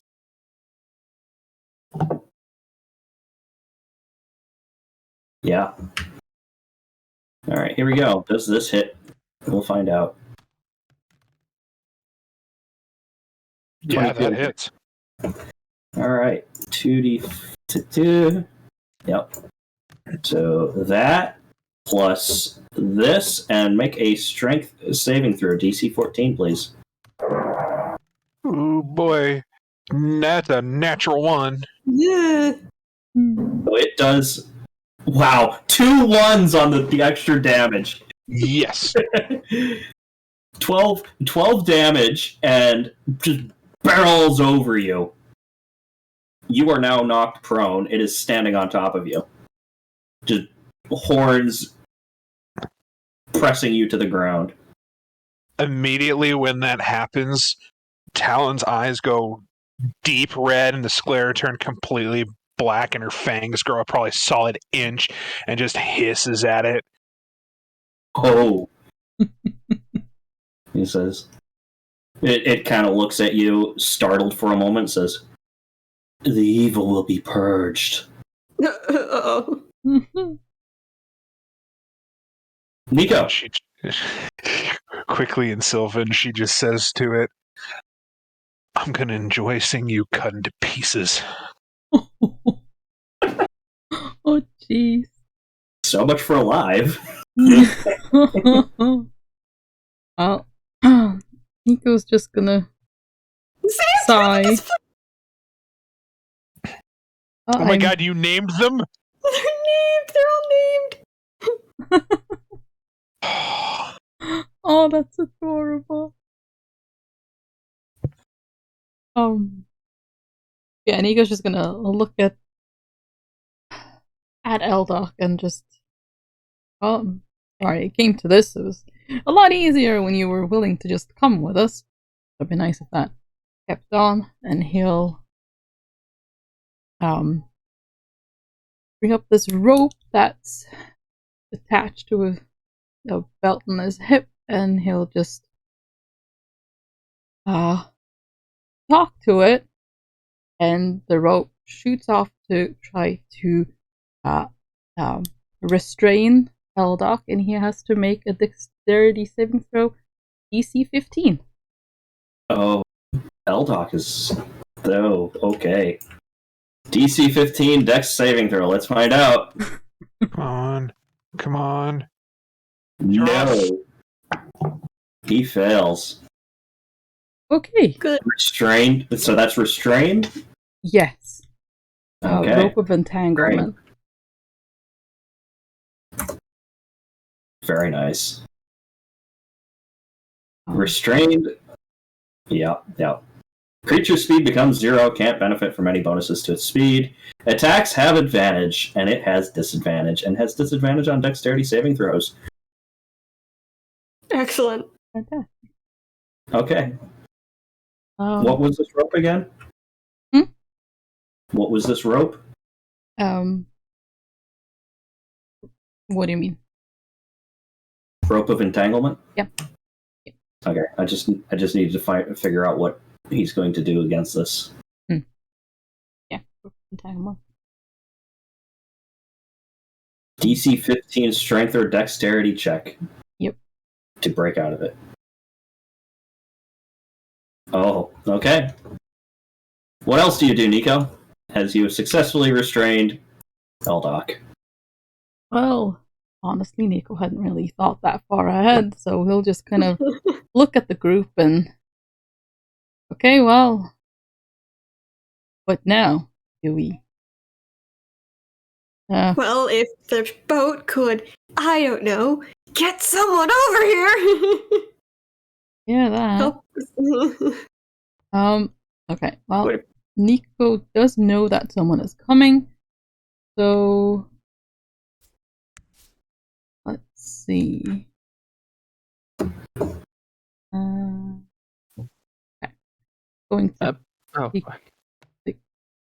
half shelter over here and ready his bow for an action in case anyone comes close enough to fire at, I guess.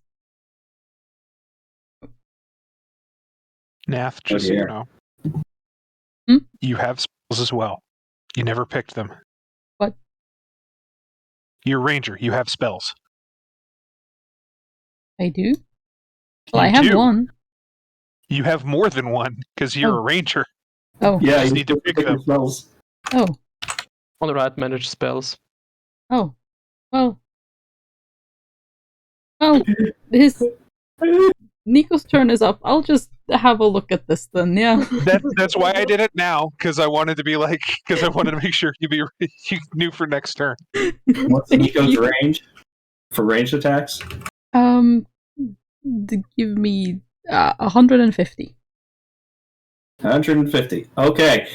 Nico could shoot at this point. Oh. Okay. Sure. Oh, shit. Everything that is within range is within Nico's range. Okay. Well then, Excellent. yeah. You fire yourself a shot, I suppose. Oh, All right. God. 24. Whatever's closest. 6. All right. Sadly, let's find out. Oh dear. As Nico shoots off a shot.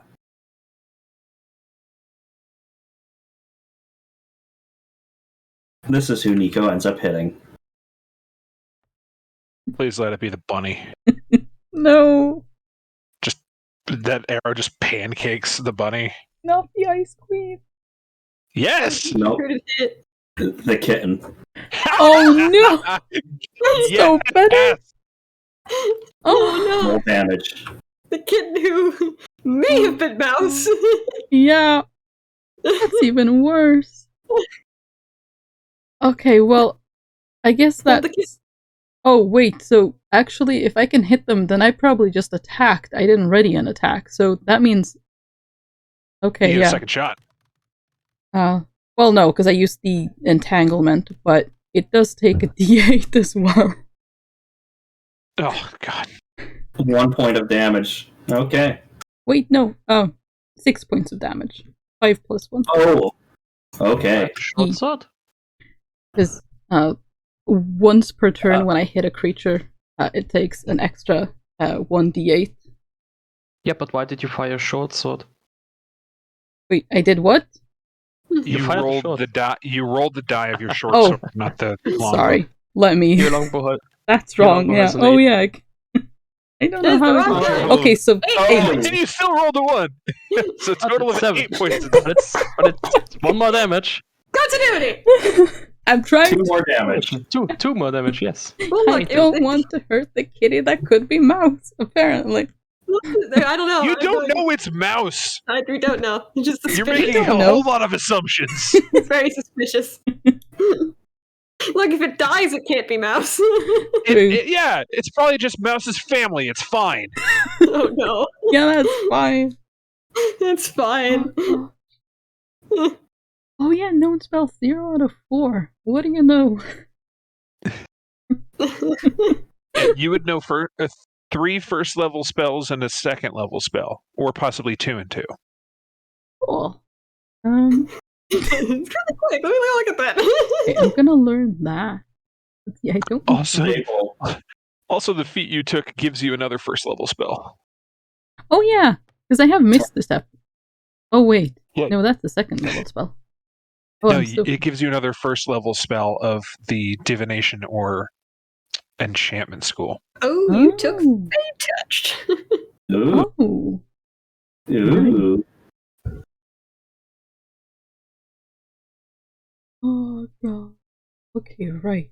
So Dragon Turtle Wormling. It comes barreling down the cliff, and that's as far as it can go.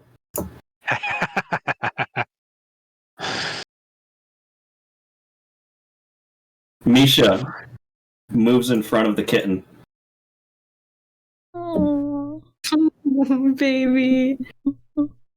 I can't see your token because it's too far away, but I know what you did. What is the range of this? Yep, that's good. That's good. Misha, the Ice Queen. 20-foot radius. Oh, yes. Okay.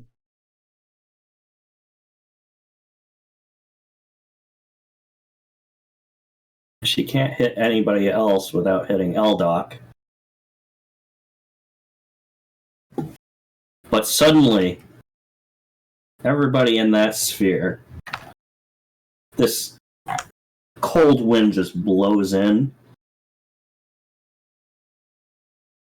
And suddenly you're engulfed in a blizzard. Oh. 1, 2. 1, 2, 3, 4. Everybody in that sphere takes What's fair? dexterity saving throws, please. Wait, what's fair? I didn't see. You. That would be Hans, Nico, and Emery. Dexterity saving throws. 16? Wait, let me check, because I do have a ring for that. Ring of warmth. That would I succeed. resist cold damage. Failed. Okay. Failed. Everybody who failed takes 2, 8, 12 points of cold damage, and 13 points of bludgeoning damage. Everybody who succeeds takes half. So half of 13, that's 6. Yep. And then 12 is 6, but then I have it again because cold resistance. Haha! Everybody's cold resist. That's gonna piss off Misha.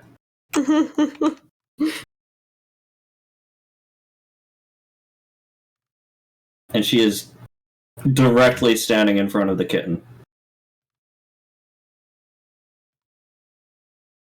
Oh, I just took a spell that I took just a little bit too late.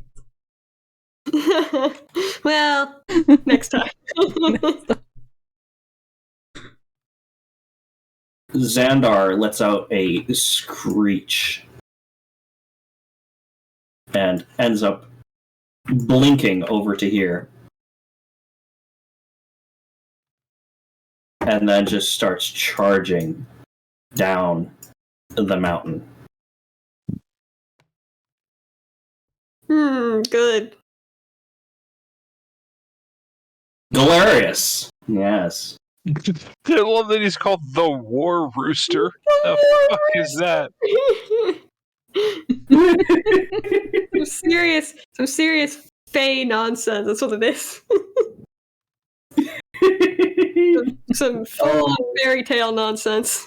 I bet he tastes delicious.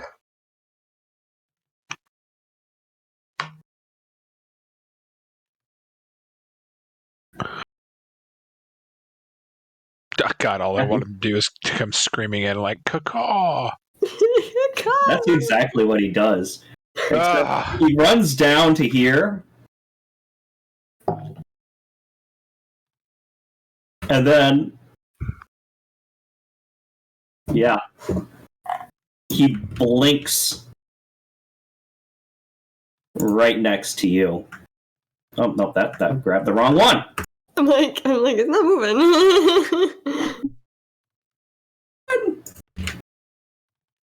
Where did he?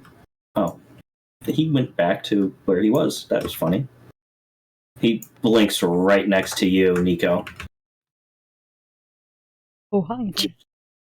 And he lets out an extremely loud crow. And yeah, that's good. That's good. That is a 10-foot. Yep. Okay.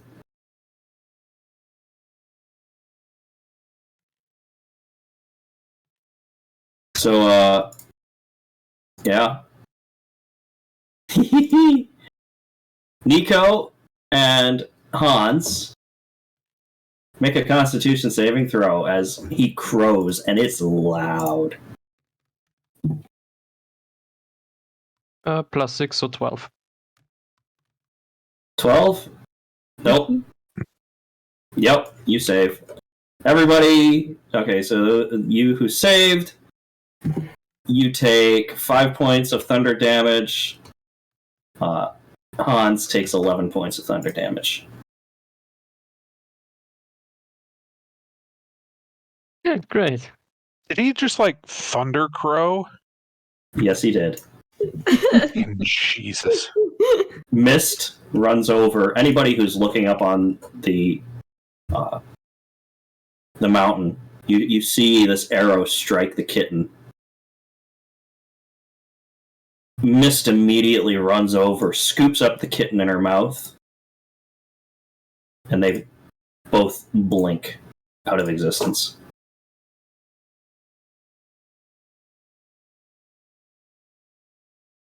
Ogmund.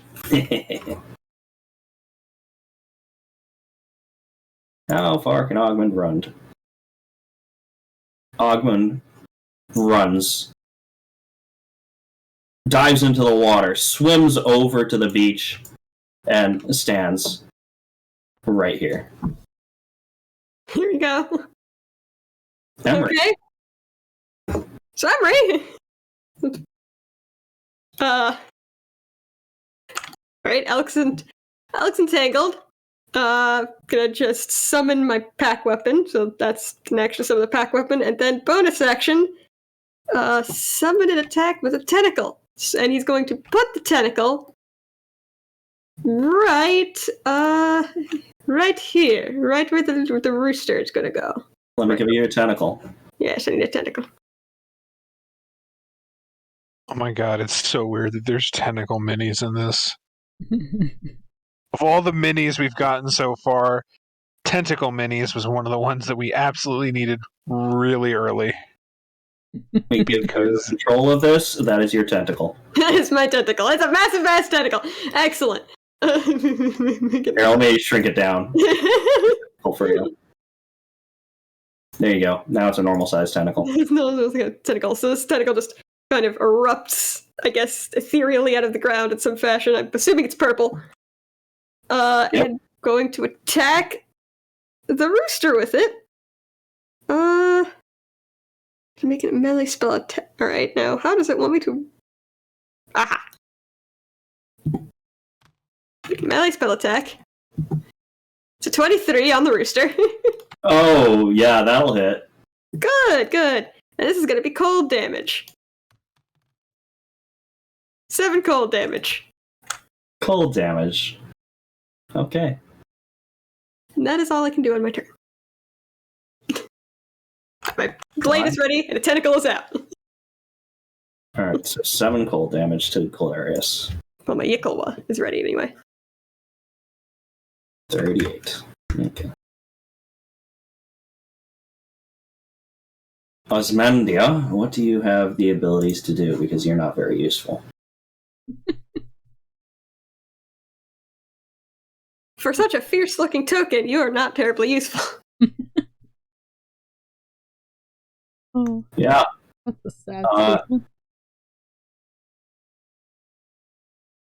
Literally nothing he has is... yeah, that's what he's going to do. Yep, okay. He summons a spiritual weapon. So I need a weapon. What is his weapon going to be? That's going to be his weapon.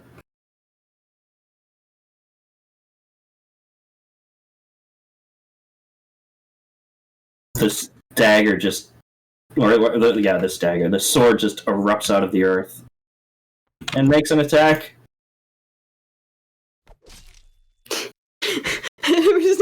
I thought the plan was to not hurt the... Alright, so that takes spellcasting ability modifier. What is your spellcasting ability modifier? 13, okay.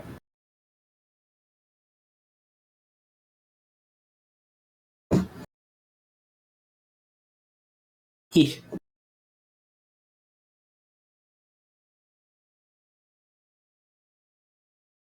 D8. Yep. So 8 damage as this ethereal sword stabs into Eldok.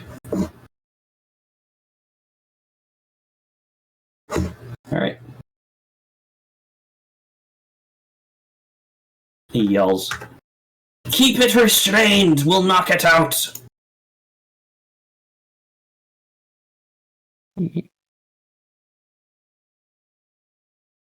Does this work? Yes, it does. Right then. Oh, my turn already. Okay. Runs over here, screaming, I'll take care of the backup. And takes a little bit of spiderweb, puts it in his flamethrower, launches it over here to cast a web in a... sorry. And a cube of 20 feet, roughly here. Okay.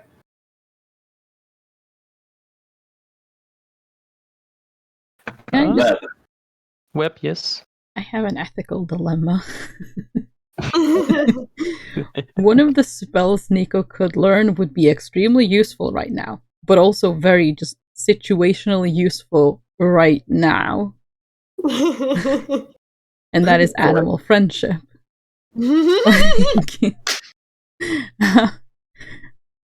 I feel like this may not be a spell I would normally... I mean, maybe, but maybe not. For it. To make it a DC 15 roll for wisdom.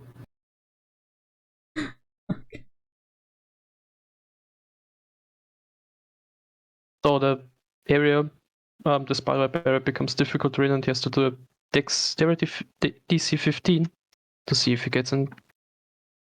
Will this what? Yeah. So he is now. Yeah. Entangle, I think, yeah? Or whatever. Restrained. Restrained. And then, with my... Can I hit anything from here? If I hit... No. I could set the trees on fire. You could. Yeah, because it's like a row of 3. If you set that on fire, they might not be able to come through. Or at least take damage. Sure, with the Eldritch Cannon, the flamethrower,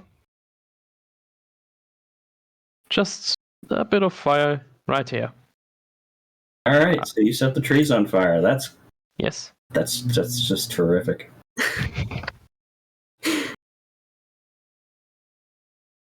That is just absolutely terrific. Do I need to roll for damage and how much damage I do on the trees? Or Yeah, roll for damage just to see how bad this goes. 2d8. Whee! Because the thing doesn't actually have like a... Wow. Okay. Yeah. So this tree is now horribly on fire. Let's hope ever it comes to spreads. this island. Let's hope it spreads to the spider web. Because that will... It's magical web, so you know. Oh, they are flammable though. Yes, it actually stands in there. Even like 2d4 fire damage, and I don't know how long they burn. 1 turn. Anyway, still some damage. Well, All right. I can do no more. Next one. Lovely. I need to remove that and remove mist. Okay. Talon, it is your turn. You have a giant glowing elk on top of you. Am I restrained or anything? What do I need to do to get this fucking elf on top off of me? It's just standing on top of you. Oh, well then I'm going to get out from under it and stand up. All right. Thank you. Oh, yeah. That's half your movement. Yep.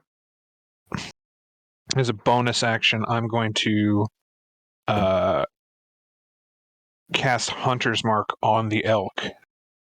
Oh, God. Okay. And I say to everybody, can we just hurry this up? And I'm going to, as an action, hold my holy symbol up, mutter a silent prayer to mask the god of shadows, and activate Twilight Sanctuary. Okay, what does that So do? everybody within 30-foot radius, there's a 30-foot radius that emanates from Talon filled with moving shadow and bits of starlight. And at the end of everybody's turn, they gain 1d6 plus 3 temporary hit points. Excellent. Oh, my God. How long does that last? It lasts for a minute.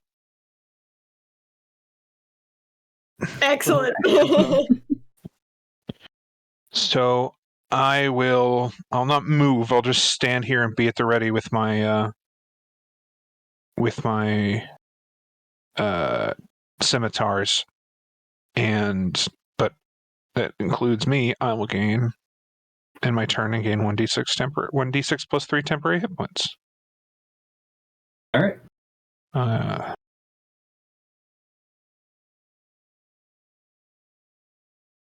Eldoc. Let's see. Need to roll that. Yep. Come on. Oh, thank God. Okay. Eldoc vanishes. Reappears on the ship. Ah, Okay. Is it stealing our boat? And Suddenly, the moon becomes extremely bright. Uh-oh. 5-foot radius. 10. Yeah. Okay. Centered on you, the evil creature. Evil's a Suddenly, little strong. you just grew fangs in front of Eldok. I'm Hold on. ruthless. I'm not evil. Eldok does not see that. Eldok sees you as evil. Moonbeam just gets cast here. Okay. Yeah. Make a Constitution saving throw. Oh boy, I'm real good at those. Hey, that's a 19. Yeah, you save. Yes. You take 4 points of radiant damage. Go. Fuck you. You don't qualify as a shape changer, do you? No. Okay. I am a humanoid. That is going to be this. There's our moonbeam. I love that you teleported onto the ship. They made our life so much easier. Well, now I have to get back to the ship. Uh-huh. Well, what prevents him from just teleporting off it again? I don't think anything does. He's still got this rope wrapped around him, so he still can't move, can't do anything. But he's going to try and break free. Anyways, let's see.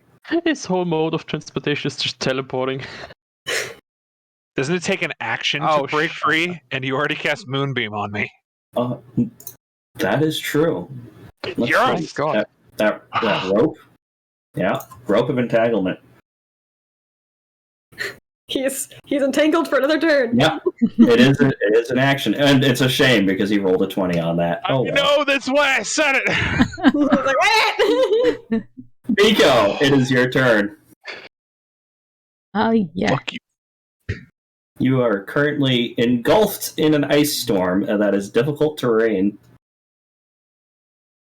Yeah.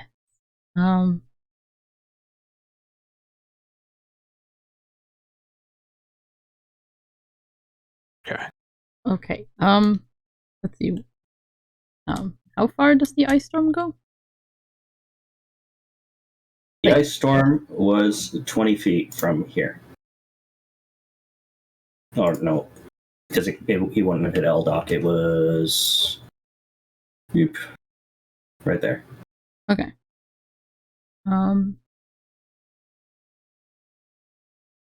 Okay, let's see. There.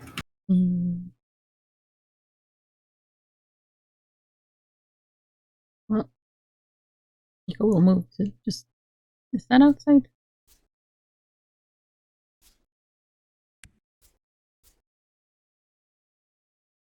Yep. Okay, so just outside.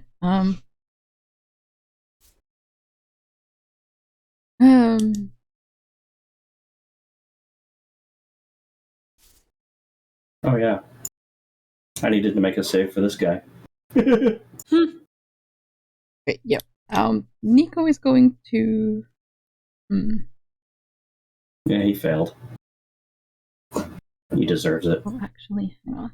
How far? Okay. Okay, right. So I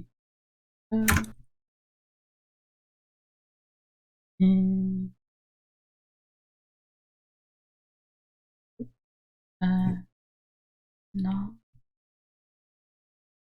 No. No. Okay, well, bonus action, Nico just kind of disappears in a little mist, and then poof, is over here Oh, my. as a bonus action. And action,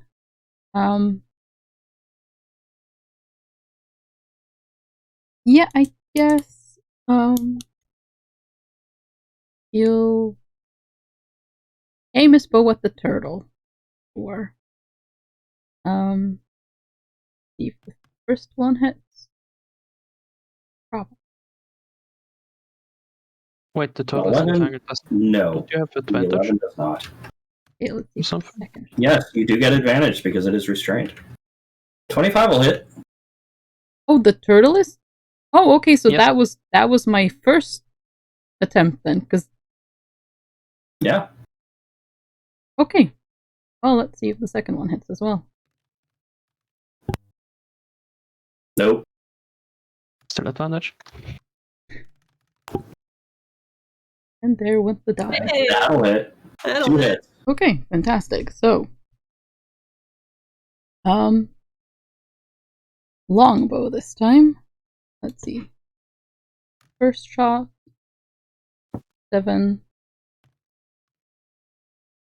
Then a 10, and was it a D8? Yeah, D8.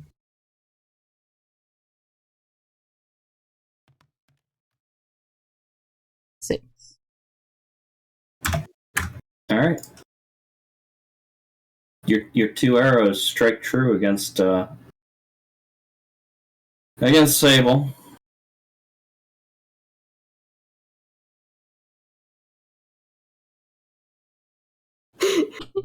So it's like Death! the characters are like, well, let's kill these things, and that's people like, oh. People.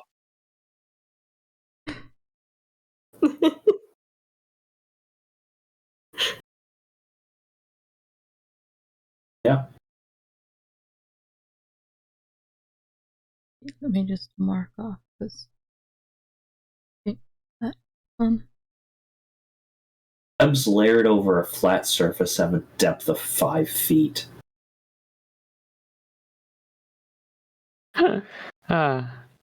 Oh!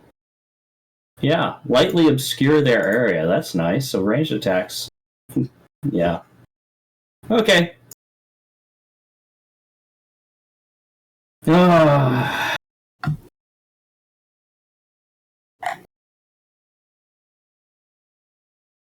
Now your force is on fire, everything's gone to shit.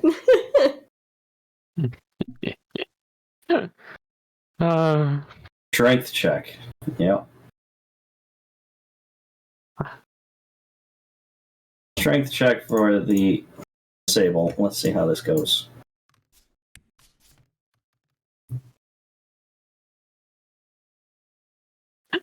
DC 15, I What's- think. DC 15. Yes. Sable does not break free. Ooh. Hey, Nath, you gain 8 temporary hit points. Ooh. Misha. What does Misha do? Yes.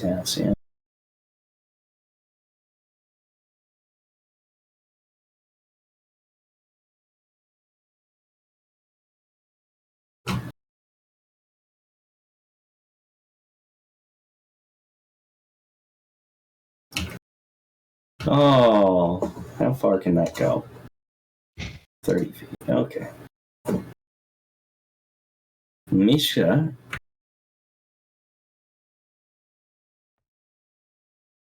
How far can Misha run? Down there. Down there. Thump. Misha runs like a crazy bunny. Hopping down here. Oh, play.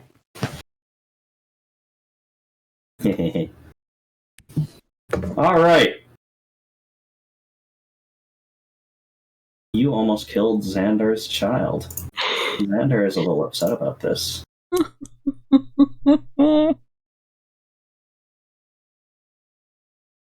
Boo fucking who?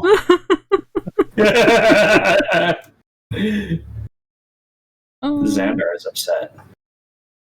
that's fair. Xandar can run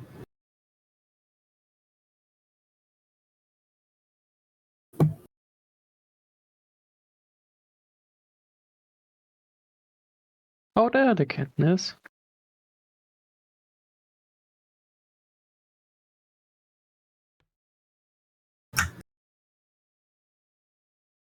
Come on. More flipping here. Oh dear. Hans, you hear to your right the growl of a cat. Good kitty, good kitty. Out of nowhere, a tentacle slaps once, Ow. twice, Ow. I might just be that. dealing Yes. 1, Of course. 2, 3. You don't need to roll, I'm already gone. 4, Oh my goodness. 18, 23, 27 Okay, points of damage. I was down at the half of the damage. And foop. All right. On your turn, you'll have to make your first death saving throw. Hidden. Instant crit. Message it to me. Yes. And Xandar looks at the back of Nico's head.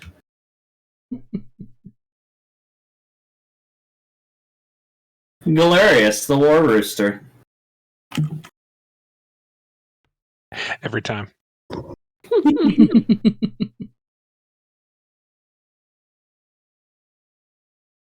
Galerius runs over here. Oh, What good. does Galerius do? Yes. Peck Emery in the foot. No. Galerius. His eyes glow. And he opens up his mouth, and the crow doesn't sound like a crow. It sounds like the crack of thunder. Jesus. Everybody in that line, 5 feet. Let's see. Can Kenny? No. Okay. So yeah. Everybody in that line, please make a dexterity saving throw. Does that include me? Am I in that line? You are in that line. Damn. Dexterity. 21. Ooh, that's bad for me. All right. 1, 2, 3, 4, 5, 6, 7, 8.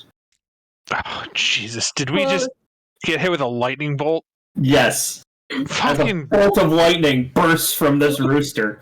Everybody who fails takes 27 points of damage. Ow. Oh, gee. Everybody who succeeded takes 13. Holy shit, why is every animal capable of like two-shotting us? Because this is a side thing, and Petey doesn't want us to survive.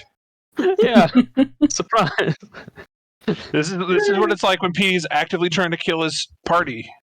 Yeah, I think so. Holy shit. I told y'all this was going to be hard. Oh, as expected. Yeah. Yeah. Wake on. Ugmund looks around. Ugmund is not very bright. Ugmund just got struck by a bolt of lightning. Ugmund runs over to the rooster and attempts to punt it. Please punt the fucking rooster. Kick that chicken. Oh. Ugmund is linked. Ugmund fails to punt the chicken. Never mind. And he tries to bash the chicken with his shield. Fails to do that. Lord. No. What the literal fuck, man? What use are you?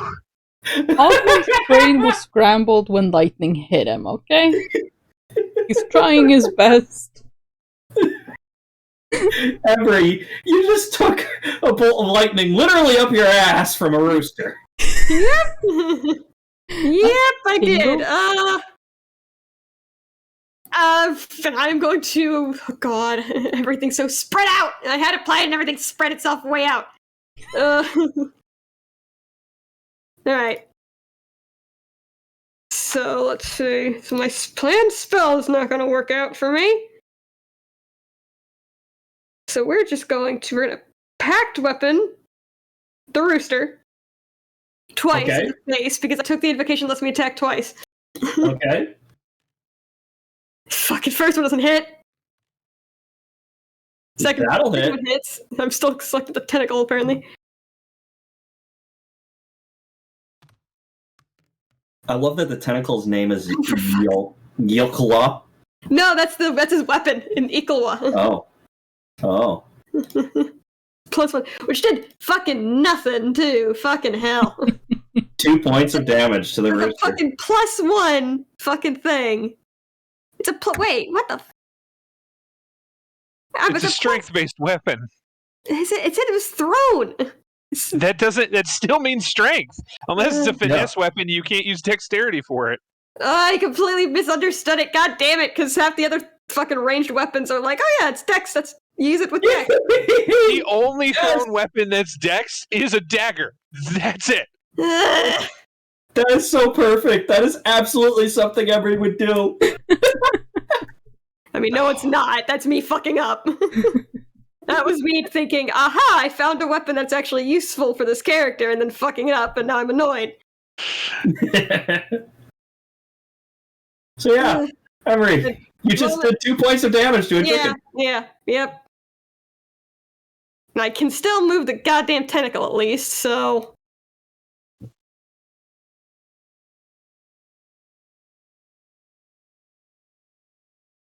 That's not the right ruler.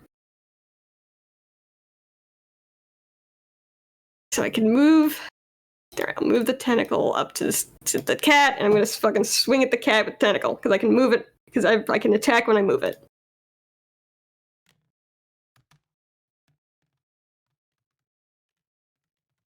That does 4. God. Points of damage to the cat. All right. Oh wait, I didn't. Hold on, I didn't actually hit the cat. Hold on, I didn't actually. Everything's all separated out. Fucking warlocks are fucking annoying. I didn't actually swing at the hat. All right, I hit the cat. It did 4 points. There we go. I did it backwards. 17 to hit the cat. All right, let me see. Yeah, because it is that. Disadvantage. Oh yeah, Displacer Beast. Mm-hmm. Oh, right. And it's a D8, it's +4, so it actually would be 8 if it hits. Hey! So it's +4? Yeah, it like puts the damage in 2 places. I clicked the wrong one. In the tentacles with a deep attack, it just puts a D8, but in the actual attack above that, it's a D8 +4. All right, so yeah, you hit the cat. And the tentacle looks like it's going to go through the cat, like it's going to miss, but then it just whack to the left, and the cat gets knocked over, and the illusion effect fades. Okay. All right. Does that conclude Emery's turn, or is Emery going to run from the chicken? If I run from the chicken gets an op attack, but running from the chicken would probably be the wisest choice. Fuck it, yeah, he's gonna try to fucking get away from the chicken. He's gonna head towards the ship. 30 feet's about there. The chicken, of course, takes its op attack as it tries to scratch you in the back of your leg. Yep, which does hit.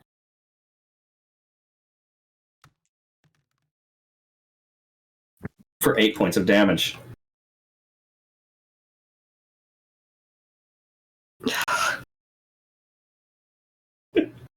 Osmandius, this hilarious thing just appears behind him.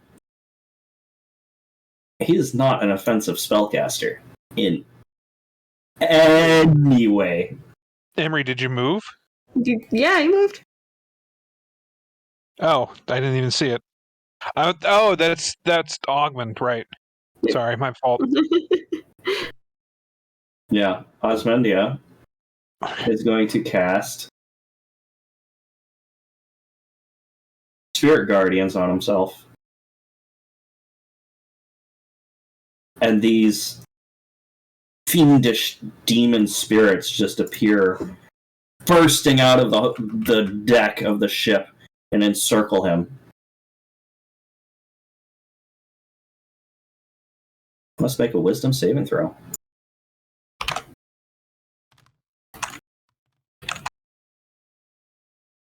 How wise is Eldoc? Eldoc. Okay, so spellcasting. Oh, Eldoc saved. Okay. Yeah, that's good.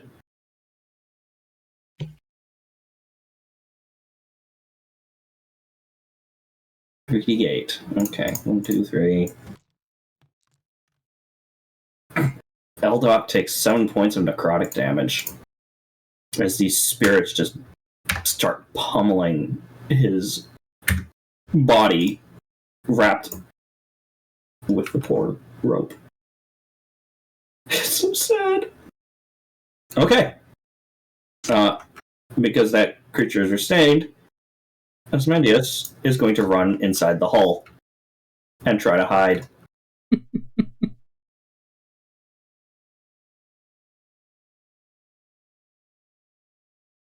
Yeah, okay.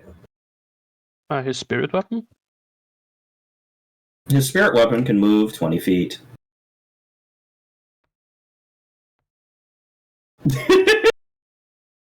It moves towards the cat.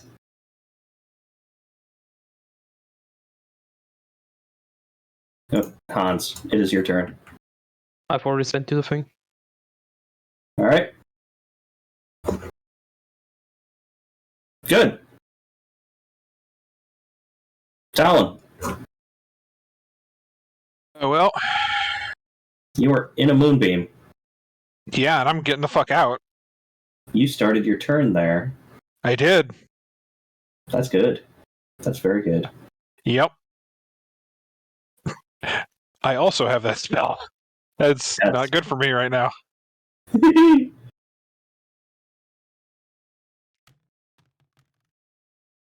You take 12 points of radiant damage. Don't I still have to make a con save? Yep. 16. You save. 5 points of radiant damage. That's so much better. Not by a whole lot, but better. Oh, yeah. Okay. That can Talon is going to be like, all right, well, last one on the ship is a rotten corpse, and we'll just book it all the way to the top, all the way onto the ship. Dashing the whole way. Dashing. All right. And then as a bonus action, they will cast mutter to themselves and cast a healing word on themselves. Good. Very good. Eldoc, 6 points of healing. That's annoying. You're rolling out of sixes on that. Oh, damn, it's an action, and Eldoc needs to break free of this rope. So Eldoc is going to try and break free of this rope. Come on. Eldoc fails to break free of this rope. Yes, please don't teleport. Yep. All right. Eldoc is just struggling against this rope.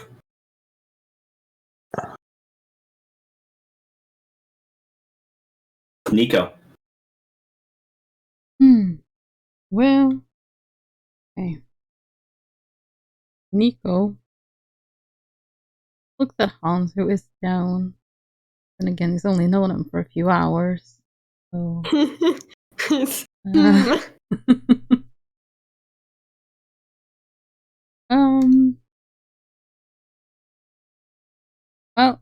he runs into the water. I was like, peace.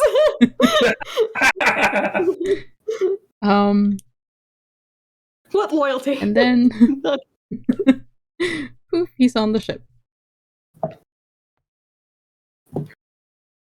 And then he casts Animal Friendship on Aldo. Okay. Cast. Well, let's see. Let me see that spell. Oh no, wait, actually, I don't think he can. I just noticed the thing. Did you dash? No. That part is fine. But if the beast's intelligence is 4 or higher, the spell fails. But obviously, Elduk's intelligence is going to be higher than that. So Yes, because Elduk can speak. yes. This will not work. Never mind. But that's probably for the. I felt very just cheeky taking that because I would be very much taking advantage of the situation. So it's actually for the best. Yep. Sables are going to attempt to break free. Yeah! Yeah. Do you have any temp hit points left? Yes. How many? 8. Oh, well then never mind. Oh yeah, that spell would have ended anyways. Ah! Yeah, because he's unconscious. Alright. Sable dashes into the water and starts swimming for the boat.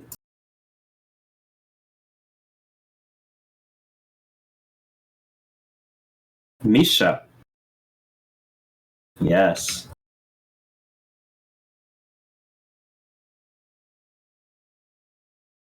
Alright.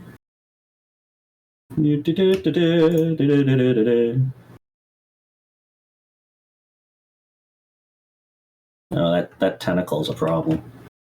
Can I attack the tentacle? Hold on, let me see. Oh, come on. Give me the... Misha wouldn't get that close to the fire.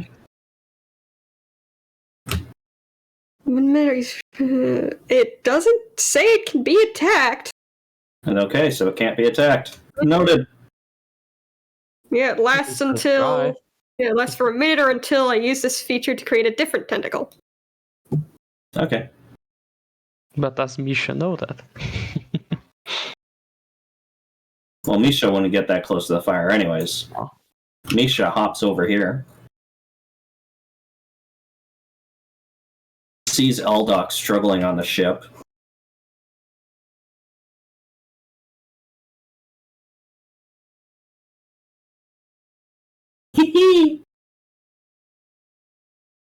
Which one is she going to do?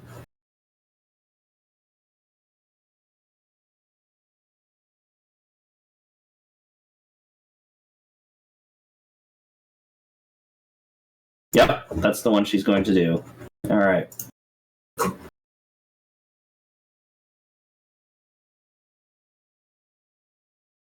Perfect! Alright. So...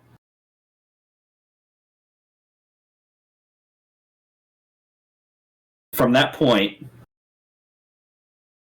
a burst of snowballs explodes outward. Make a dexterity saving throw, please. Ooh. Talon. Oh, for fuck's sake.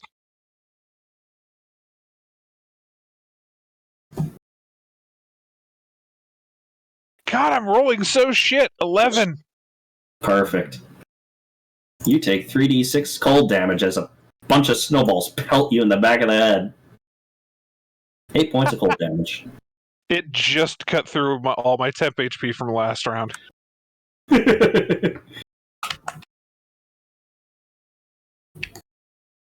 Xandar is going to literally jump through this tentacle and see that it can't be attacked.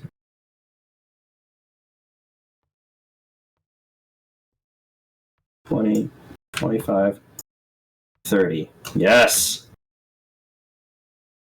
And is now flanking with Galerius.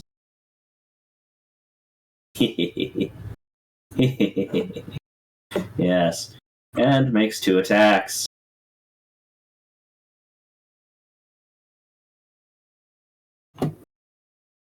One. Does a 17 hit? 17 hits. You just see. Yeah. Ogmund is getting pelted in the back of the head with blood, with tentacles for. Oh, god damn! 19, 25, 26 points of damage. Ogmund's not looking great. Nope. Galerius!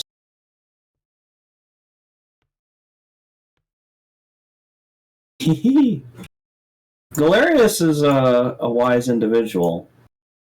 He's also a loyal individual. He sees his friend is currently in danger.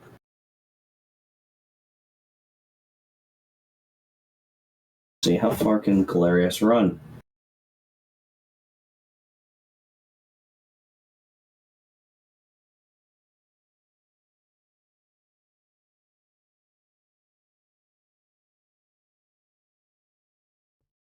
That 20 feet? Okay. So Galerius runs there. Takes off, flying over the water. And Emery, you look up just as Galerius flies past your head and vanishes. Reappearing on top of the ship. When he vanishes, it's a huge crow. This loud crow is let out. You must make a Constitution saving throw. Everybody hears this loud crow.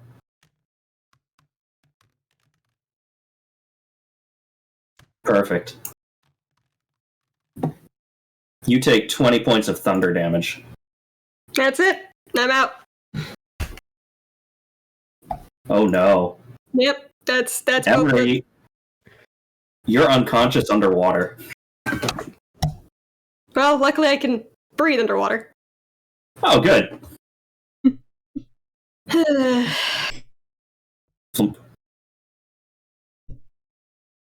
Ogmund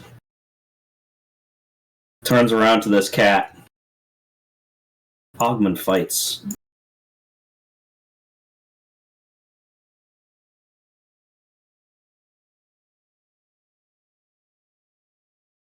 Three melee attacks, yeah. Alright. Come on. Alright. That's 1. 2. That'll hit. 3. No, that does not hit. Actually, plus 7. That's a 15. 15.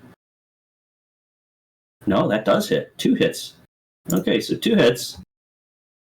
As he stabs this cat creature twice. 1. 2. 15 plus 8. Oh, jeez. 15 plus 8. Alright. Emery, please whisper me your first death saving throw.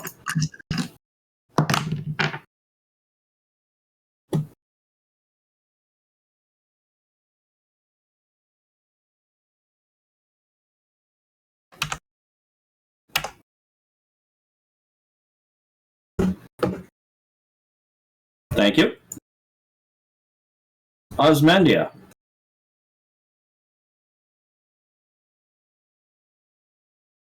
Currently inside the ship, surrounded by spirits, Osmandia looks out the window and sees. Let's see. Does he have healing word, or is it just his touch? Shit, he doesn't have healing word.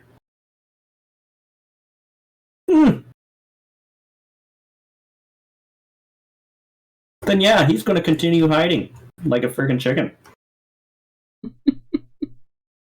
5, 10, 15, 20. Hans, Boy, that oh my god. Hold on, make me like the roll.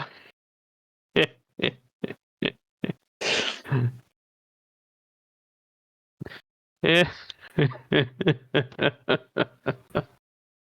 Hans, Ah, wake up. Hey, natural 20! hey. Hans comes to consciousness with 1 HP. Wait, 1 HP? 1 HP.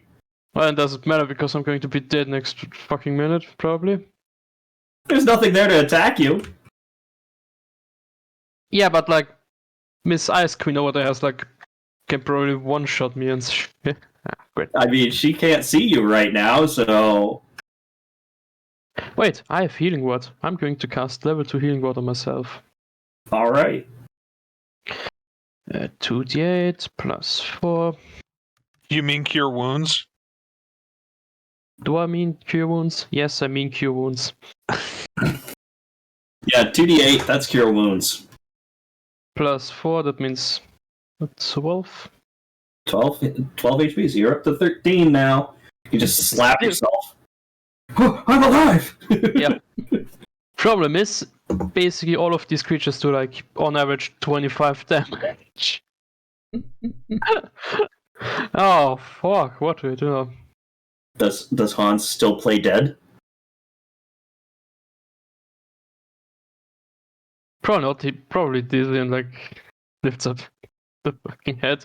Oh, that's true too. You have this giant purple tentacle that you don't recognize hanging over your head. Oh, no, that thing's dispelled. Oh, you dispelled it? Well, I lost consciousness. I imagine it dispels if I lose consciousness. Is it a concentration? It's just a thing, but usually those effects tend to... Is it a concentration? It's just an effect, it doesn't say. It's just a pact thing. Then it's not. It's still there. You just can't do anything with it because you're unconscious. So yes, Yeah. you have a giant purple tentacle floating over your head. Am I prone or can I start running or shit and stuff? You can do whatever you want. I'm just Oh, saying, just- for your awareness, you have a giant purple tentacle hanging over your head that you don't recognize. Ah. What a lovely sight to wake up to. And he stands up and does like a bloody Jack Sparrow run. Remember, you can only do... That's half your movement to stand up, and you've already done healing or cure wounds on Okay. yourself, so That's- you only that's- have 15 feet That's of movement. why I was asking. It's 15 feet of movement to stand... Well, half your movement to stand up.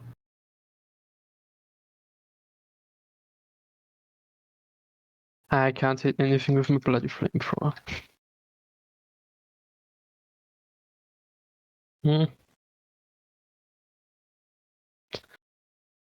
Completely dazed, just starts walking towards the ship. Alright. And now watches something just one-shots him again. Like stands up, walks a few feet, directly just bam. Flat on his face again. Talon.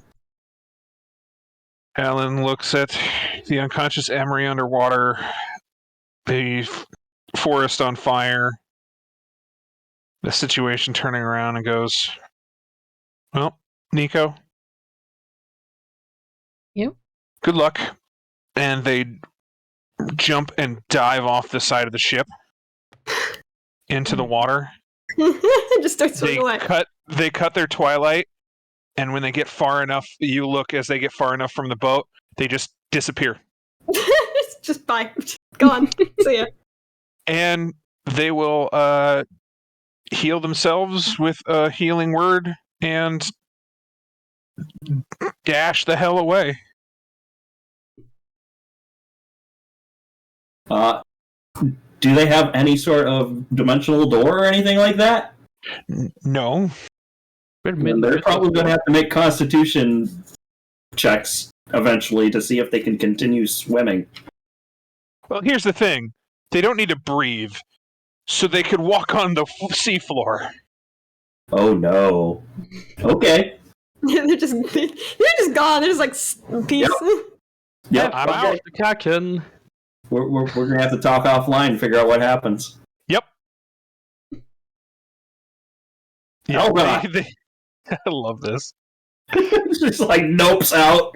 Elba tries to break free again. Oh yeah. Oh yeah. Eldoc breaks free of this rope.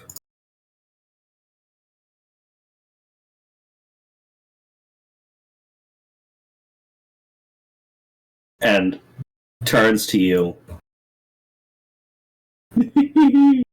Oh, Nico. Nico.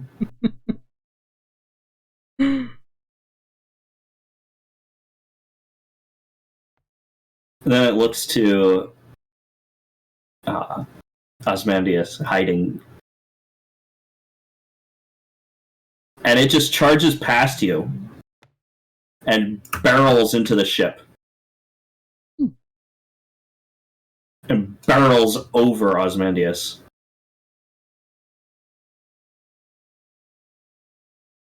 Let's see. Eldoc. Yep. +6 to hit. But Osmandius dodges out of the way. Does it recharge? It does not. Does Moonbeam recharge? It does not. Now, Eldoc is currently barreled through the ship, destroyed everything in his path. Nico. Well.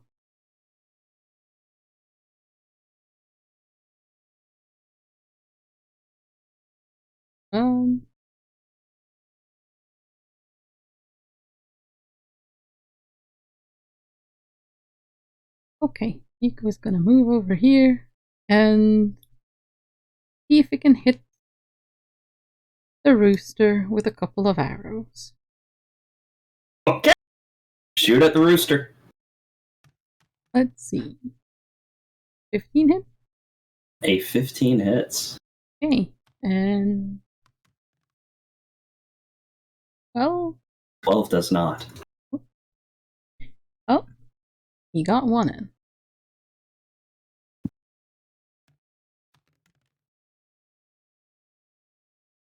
Oh, 13. Nice.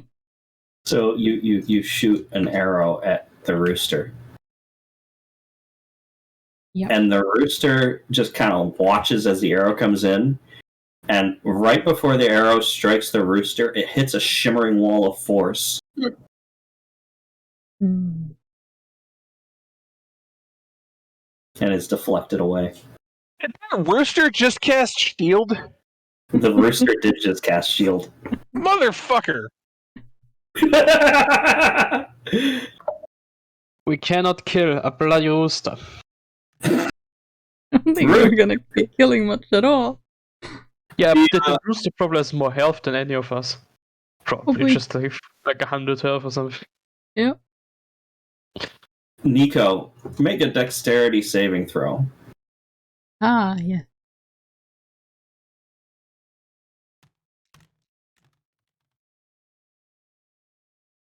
Nice. You're knocked prone, as is everybody else on the ship. As the ship rocks 10 degrees to starboard. As Sable plows into it. Mm. Sable is now attempting to destroy the ship. B-Team killed everyone yet. No, but they're kind of being killed themselves. Hello, Exo, welcome. How are you doing?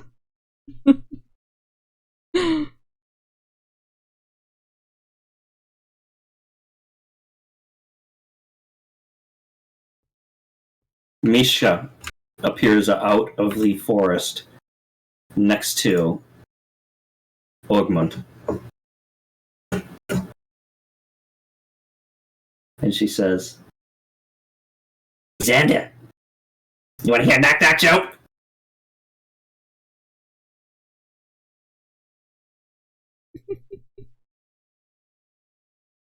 As she bites into the back of Ogmund's leg, and you just see this frost climb up his leg. He fails the Constitution saving throw, taking 3 points of cold damage.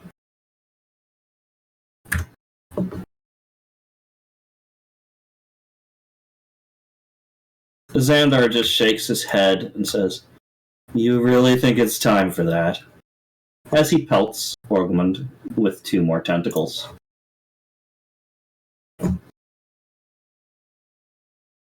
One. Yeah. Oh! Oh! Oh! Oh no! Okay, so we're gonna do the first attack first, dealing 9 points of damage.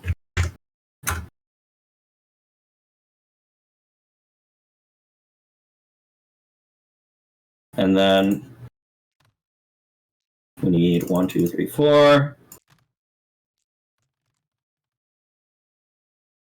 24 points of damage. Ogmund is in danger. Ogmund is in danger.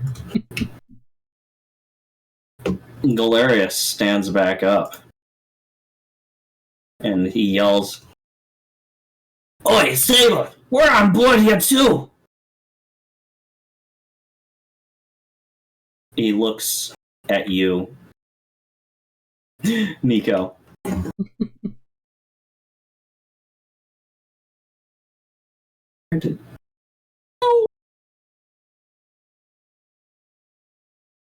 Why have I lost?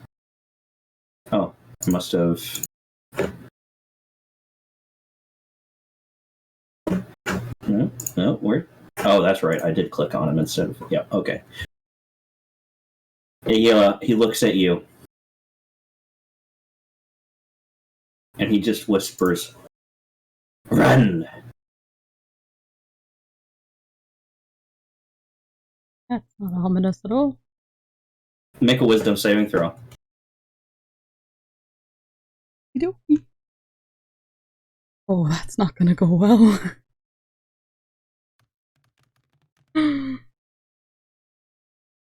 Okay. Oh, yeah, you save. What the rooster's telling you makes sense, but then you shake it off and you realize the rooster's trying to charm you. Ooh, I have advantage against that as well. Oh, nice. But you already saved, so. Yeah. Galerius hops over here. Ogmund says, "I ain't dying to no cat and no bunny." He's going to run, inducing 2 op attacks. Oh, Jesus. Oh gosh, Ogmund. It's great. Watch you die to a cat and a bunny. As a tentacle slaps him in the back of the head. What is Misha's? Her attack +5. Yeah, and Misha bites him in the back of the leg. Yes. 5. Oh my god! Please tell me that was just enough to down him. No, he's got 1 HP left. Ogmund Yeah. is limping back to the ship. The ship ain't gonna be there for much longer. Goodbye.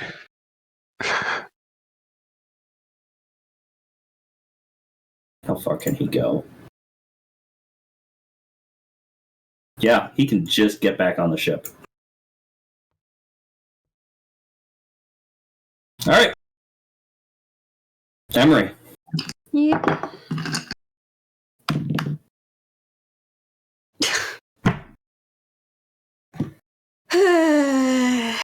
Oh, that sounds good. Oh no! I shouldn't have used this character now. Natural one. I'm annoyed. I'm very annoyed. Oh no. If I'd have known, I would have used a completely different character. Was that it? Or are you... Oh no!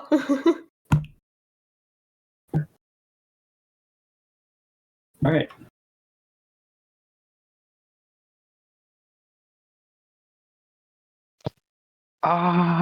Just... Osmandius gets up.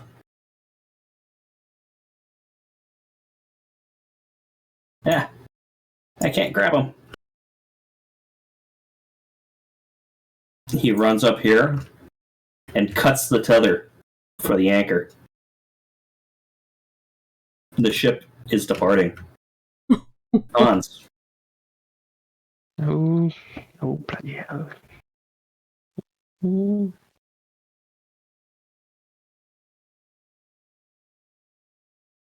Probably could make it to the ship. But I'm so in the water there.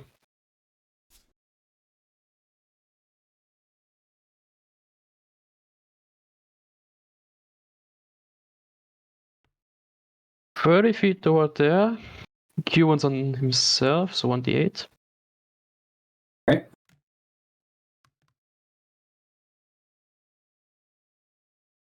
Of course. 3 plus 4 is 7. Hey, 7.5. And that... Wait, speaking is a free action, right? Yeah. Can the big deer hear me? Sure. They just scream so let me save the glowing one. They were fine. If we give up, would you let us live?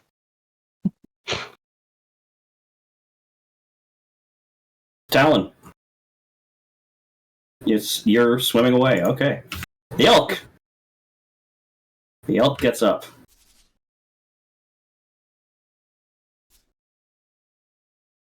Looks to Galerius.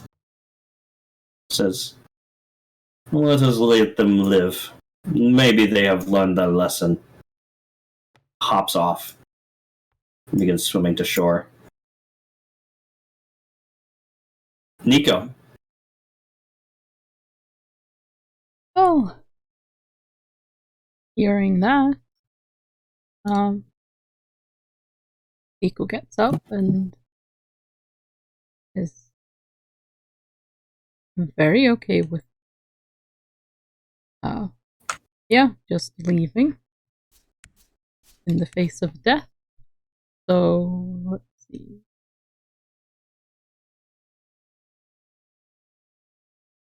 The ship is moving, right? The ship is moving, yes. And the anchor is cut, so it can't. Oh, I'm not going to catch the boat. Hang on. The sails aren't down, so it's just drifting, thankfully. Except if the bloody scaredy cat down there raises them. Also true. And then we're playing Castaway. Hang on. Yeah. Oh no, there's the thing. There. Yeah. No.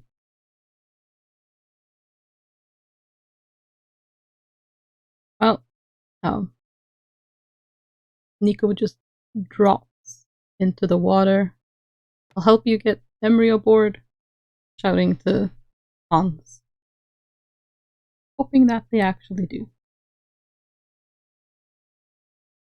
Get him on board, that is.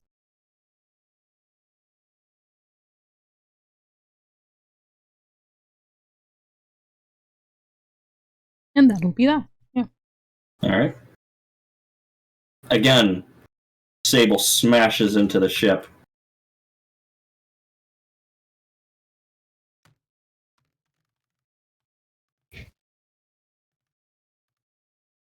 Sable didn't get the memo.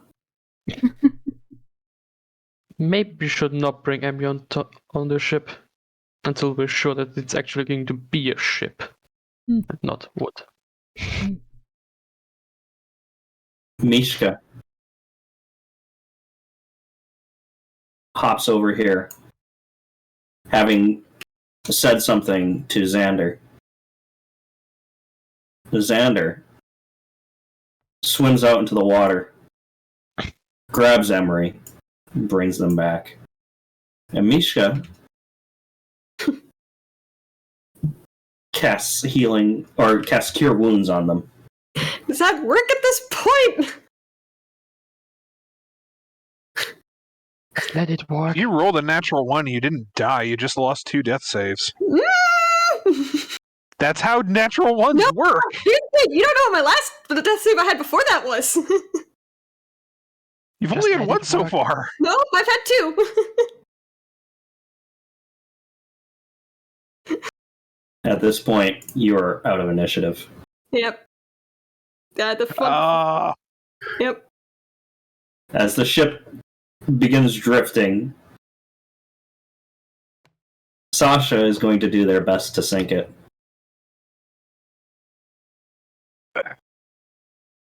What are the rest of you doing? I would be trying to heal Emery as well. Yeah, I think I can do that. Oh no, I can't. I used up my sugar. Yeah, I also have no level 2 spells left. Are you ruling that the nat one didn't just outright kill him there? Because the other one, unless I'm wrong, and what I rolled, the first one I sent you wasn't a failure. This is a dead character. Let's just say the only way that Emery is going to survive, we'll be doing some green text for this. Okay. Like, I rolled a 6 and a nat 1. I'm dead. Yeah. Oh no. Well, actually, we've got time for this. If you all want to do this, I don't know. Yeah. Question. How many hit Yeah. points do we have to restore to get them back? just cast cure wounds 4 times. You No, can't. they're dead. Yeah. Yeah, technically I'm dead. You need a revivify or a raise dead at this point. Yep. Or some divine intervention. And you, I have none of So- them up. those of you who are on shore, you look over. Mishka is trying to cure Emery, but it's not working. And Mishka looks up, and Eldok walks over and just nuzzles Emery. Emery, Yep. when you wake up, you're not on a beach. No. Of course not. Where am I? You open your eyes and you just see stars. Beautiful stars. Like you've never seen before, not hampered by the atmosphere of Earth.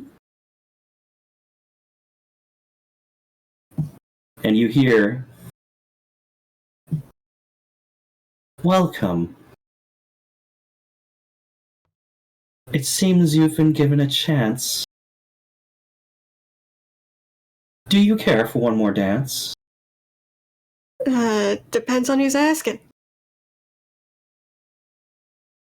You look up, and standing next to you, make a religion check. Good. Make a religion check. What god has decided they want to be my friend?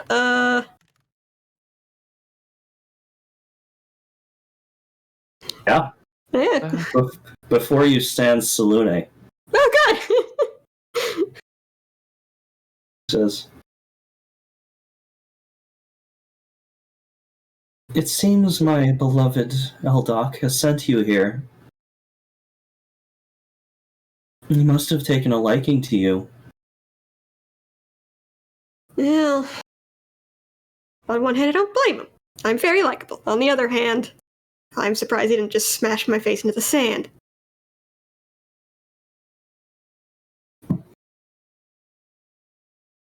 Well, I take it I'm not currently alive. She shrugs her shoulders. That's reassuring. Alright. What do you Why want? have you tried to harm? Oh, why'd I try? Look, I don't know what they want with him. They just sent me to go get him, you know?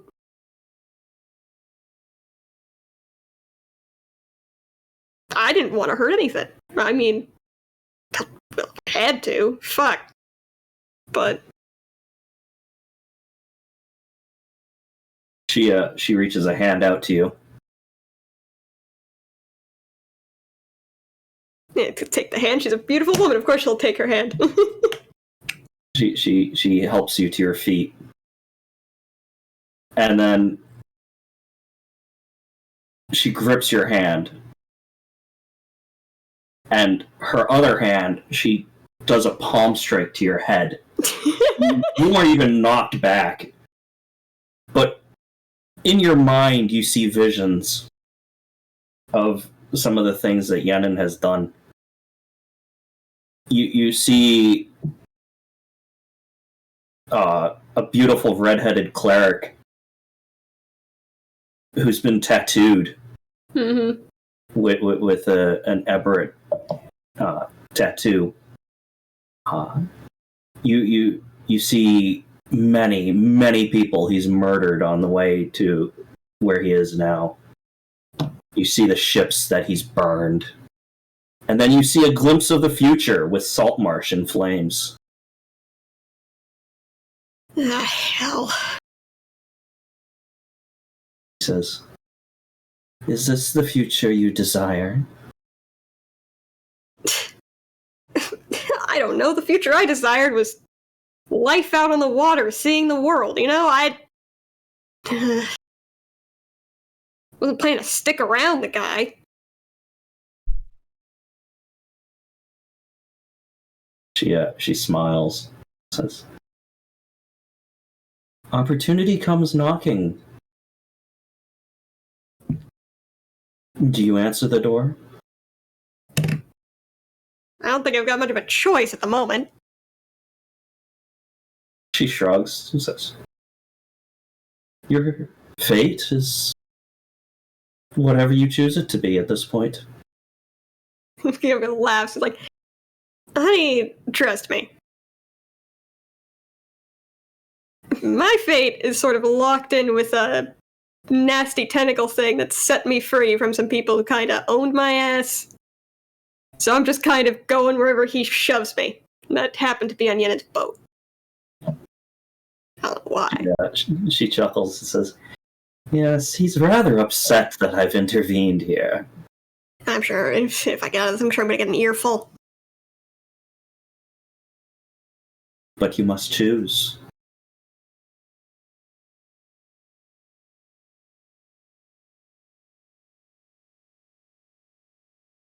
I must choose between what? Exactly. "Do you want my help?" Well, considering the alternative, yes, I would very much like your help. "The alternative is you plead your case to him." Oh boy.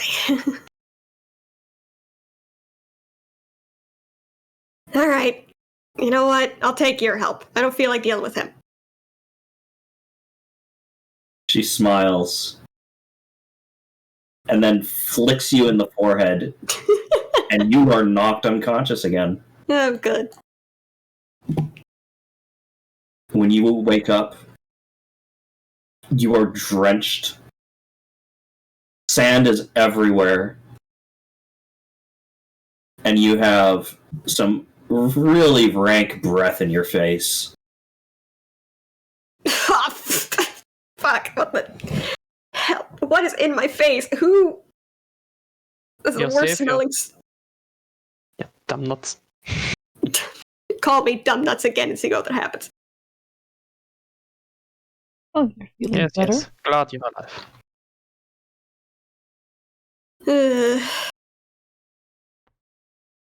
By the way, at this point, the ship has vanished. It's drifted off. Yep. If you look out into the distance, you can see it's sitting real low in the water as it rocks every so often. He just kind of looks up at the Alex like, well, I traded one master for a tentacled master for a whatever the fuck it is, to I guess yours. Great. He's Fantastic. Sorry. Go ahead. What the hell are you talking about? Unlike the master comment. I think I might have just switched employers. Probably We'll a put it good that thing. way. Probably, considering ours just tried to get us, apparently just sent us on a goddamn suicide mission. Fuck that guy. Surprising? You know what? I didn't like him anyway. He didn't like my jokes. Well, at least you got to know him before he tried to murder you. If I get to know him, you mean look at him in the face once or twice and kind of contemplate whether or not he's going to stab me? Yes. Just me. Yes, that is usually my definition of knowing someone. Oh, that's nice. But trust me, you're not missing out on not having met the guy. Well, our boat left. Yeah, didn't just leave. I don't think we'll ever see them again. No. Oh, you know, maybe one day Well- when we go diving, we might find them. Might actually better to stay lost than having them find us. With At this diving, I might find their corpses on the bottom of the ocean. Well, no longer our problem. They left us. Indeed. Not our Incredible. circus, not our fucking monkeys. Comes hobbling out of the water.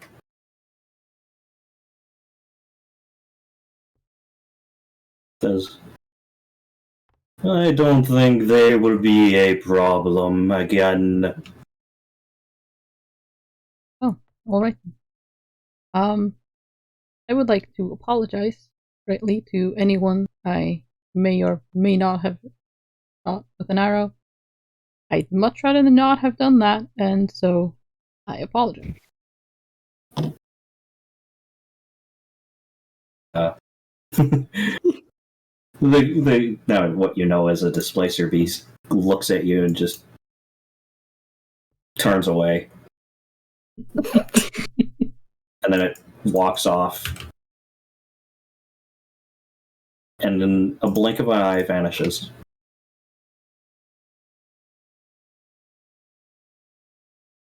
Well, well, shit.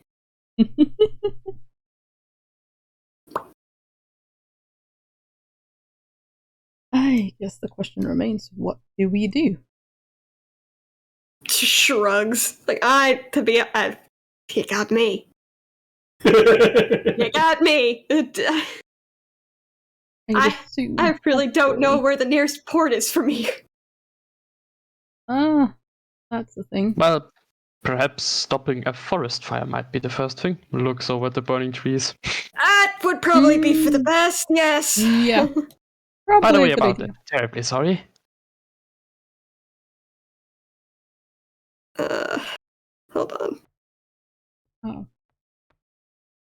Anyone have a bucket? Hold on. I'm reading a spell. I have a pint of beer. Shape water really wouldn't be that helpful here.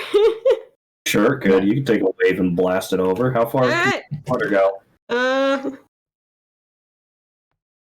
It just says you choose an area of water that you can see within range and that fits within a 5-foot cube. You manipulate it in one of the following ways. Instantaneously move or otherwise change the up to 5 feet, apparently. So not terribly helpful, unless I guess I did it repeatedly and just dug holes, leaping. We just dig a 5-foot hole and we just leap the water between the holes until we get to the fucking. So the turtle starts spraying water out of its mouth. Oh, create or destroy water. Maybe that'll work. And the ability. Can't get the fire! Yep. Create water. Create water. Create water on the fire. Put it out. There you go. I cannot grab the fire. This is fine.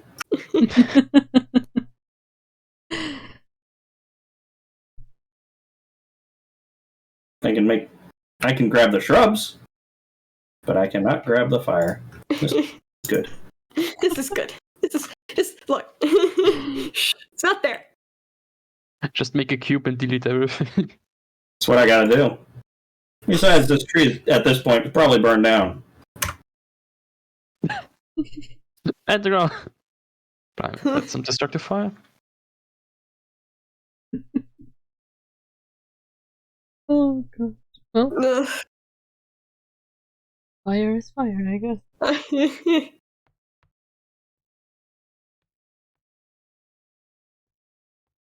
There will be fire.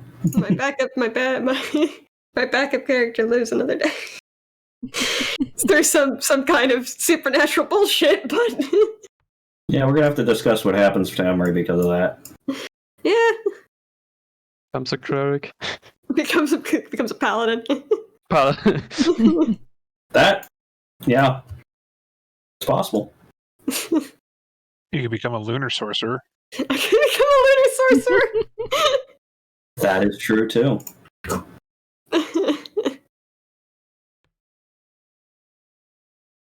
That was not a fight we were winning.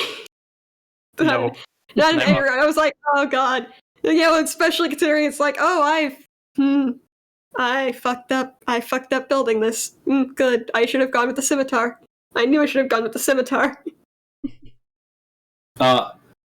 2 more shots like that, and yeah, she would have died.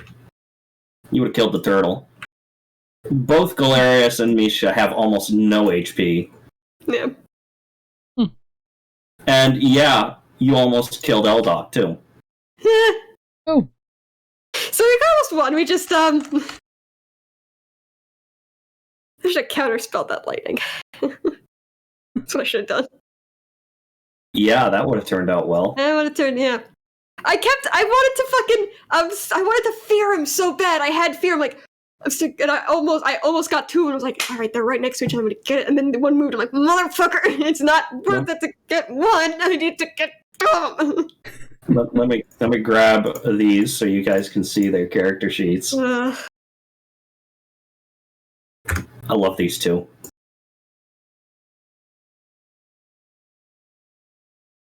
Just a picture of a chicken. It would have been fine if I had fucked up and forgot how fucking thrown weapons work.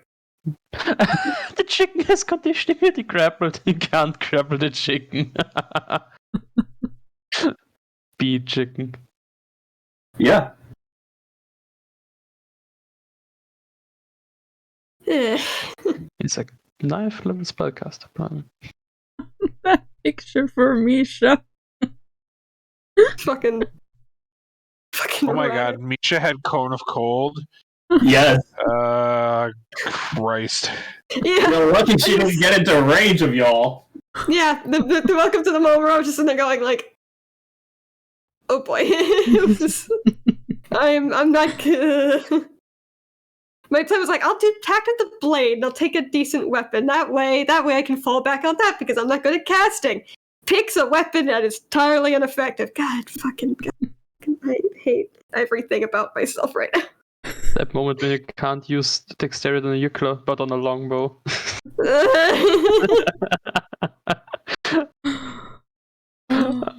It's a Yes. Mishka, absolutely, if she got close to all y'all, she was going to use Hunger Hadar. And this little happy bunny just explodes into tentacles.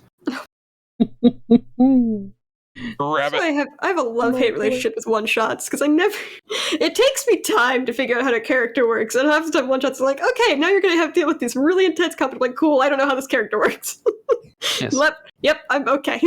Dying, got it. Good. That's why I used Hansen, not Edmund, my actual backup. Yep, Oh, God. I went in. It was pretty much straight dragon turtle. I just couldn't think of another character, so I was like, fuck it, I'll just use Emery, it'll be fine. If we fail, it'll just be expecting to die. it'll be comedic. And it's like, oh no, if we fail, we die. God damn it. I'm enjoying it. Talon's just having a good time, just slowly trekking across the bottom of the ocean. Yeah. Ready? Talon's going to meet somebody along the way. Ah, shit. Talon's Wait, gonna have a who? mission. It's going to be Who's interesting. Talon going to meet on the bottom of the ocean? Yeah. Open up Mr. Kraken. No, probably one Who? of the several things that live in the bottom of the ocean. I'll put it to you this way: if you ask anybody from the old campaign who Bowser is,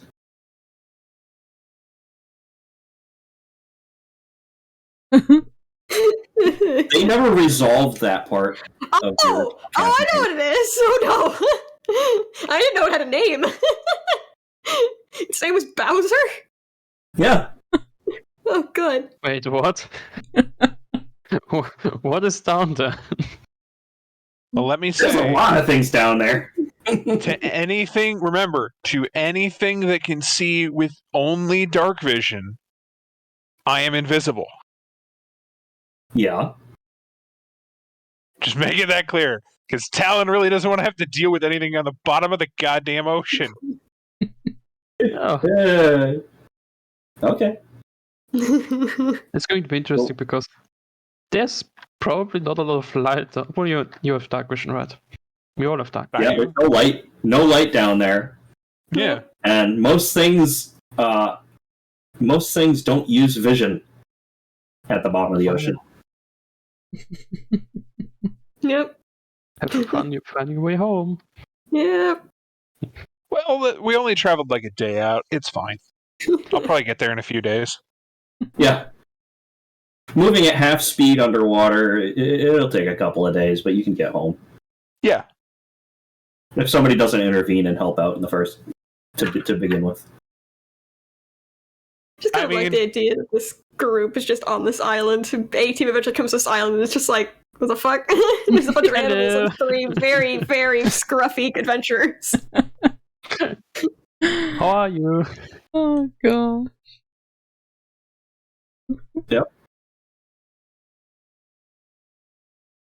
Well, you got a whole cave to explore now. Mm-hmm. Yeah. So, yeah. And a very Like I said- annoyed Displacer Beast mom. Yes. Who doesn't know what's gone down since she left. Yep. Oh, boy. You had a 1 in 6 chance of hitting her, and you hit her. Yep. Yep. Oh. Yeah. That was unfortunate. That was very unfortunate. Next one shot, I might make another character that I'm more okay with just being completely expendable. I'm like, I was like, God damn it! I wanted to figure, like, not that I want Soul to die or anything, because I don't. But I was like, I don't have any other plans for a possible backup character, and I might need that. Shit. That's why I go into any character building, like, no matter how much time and investment, you just have to take a level and be like, okay, they die, it's okay. Yeah. Oh no, if he stayed dead, he stayed dead, and I would have been alright. It was just like, the last time I lost a character, it was, cool, I had 2 turns and just got walloped to death. That's great. Fantastic. That seems to be the running thing with when I lose characters. It's like, Yeah. Great. If you didn't have Eldok, the avatar of Salune.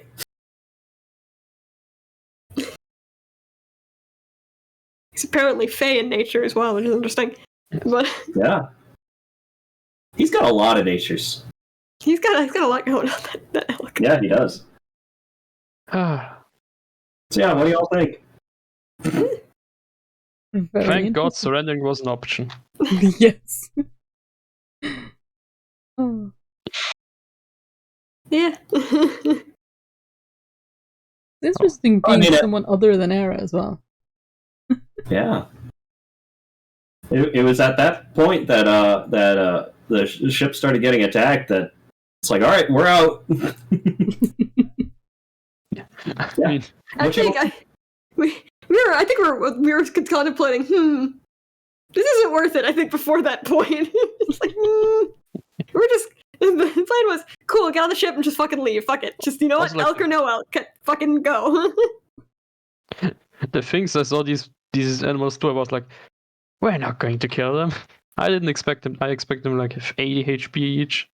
Like, we're not going to kill them. No, the second we walked in, we saw all the things in there. I'm like, this is not a fight. We're winning. Yeah. I mean, there's 2 displacer beasts, a giant fairy. The everything's taught. Nope. If we can avoid fighting this for as long as fucking possible.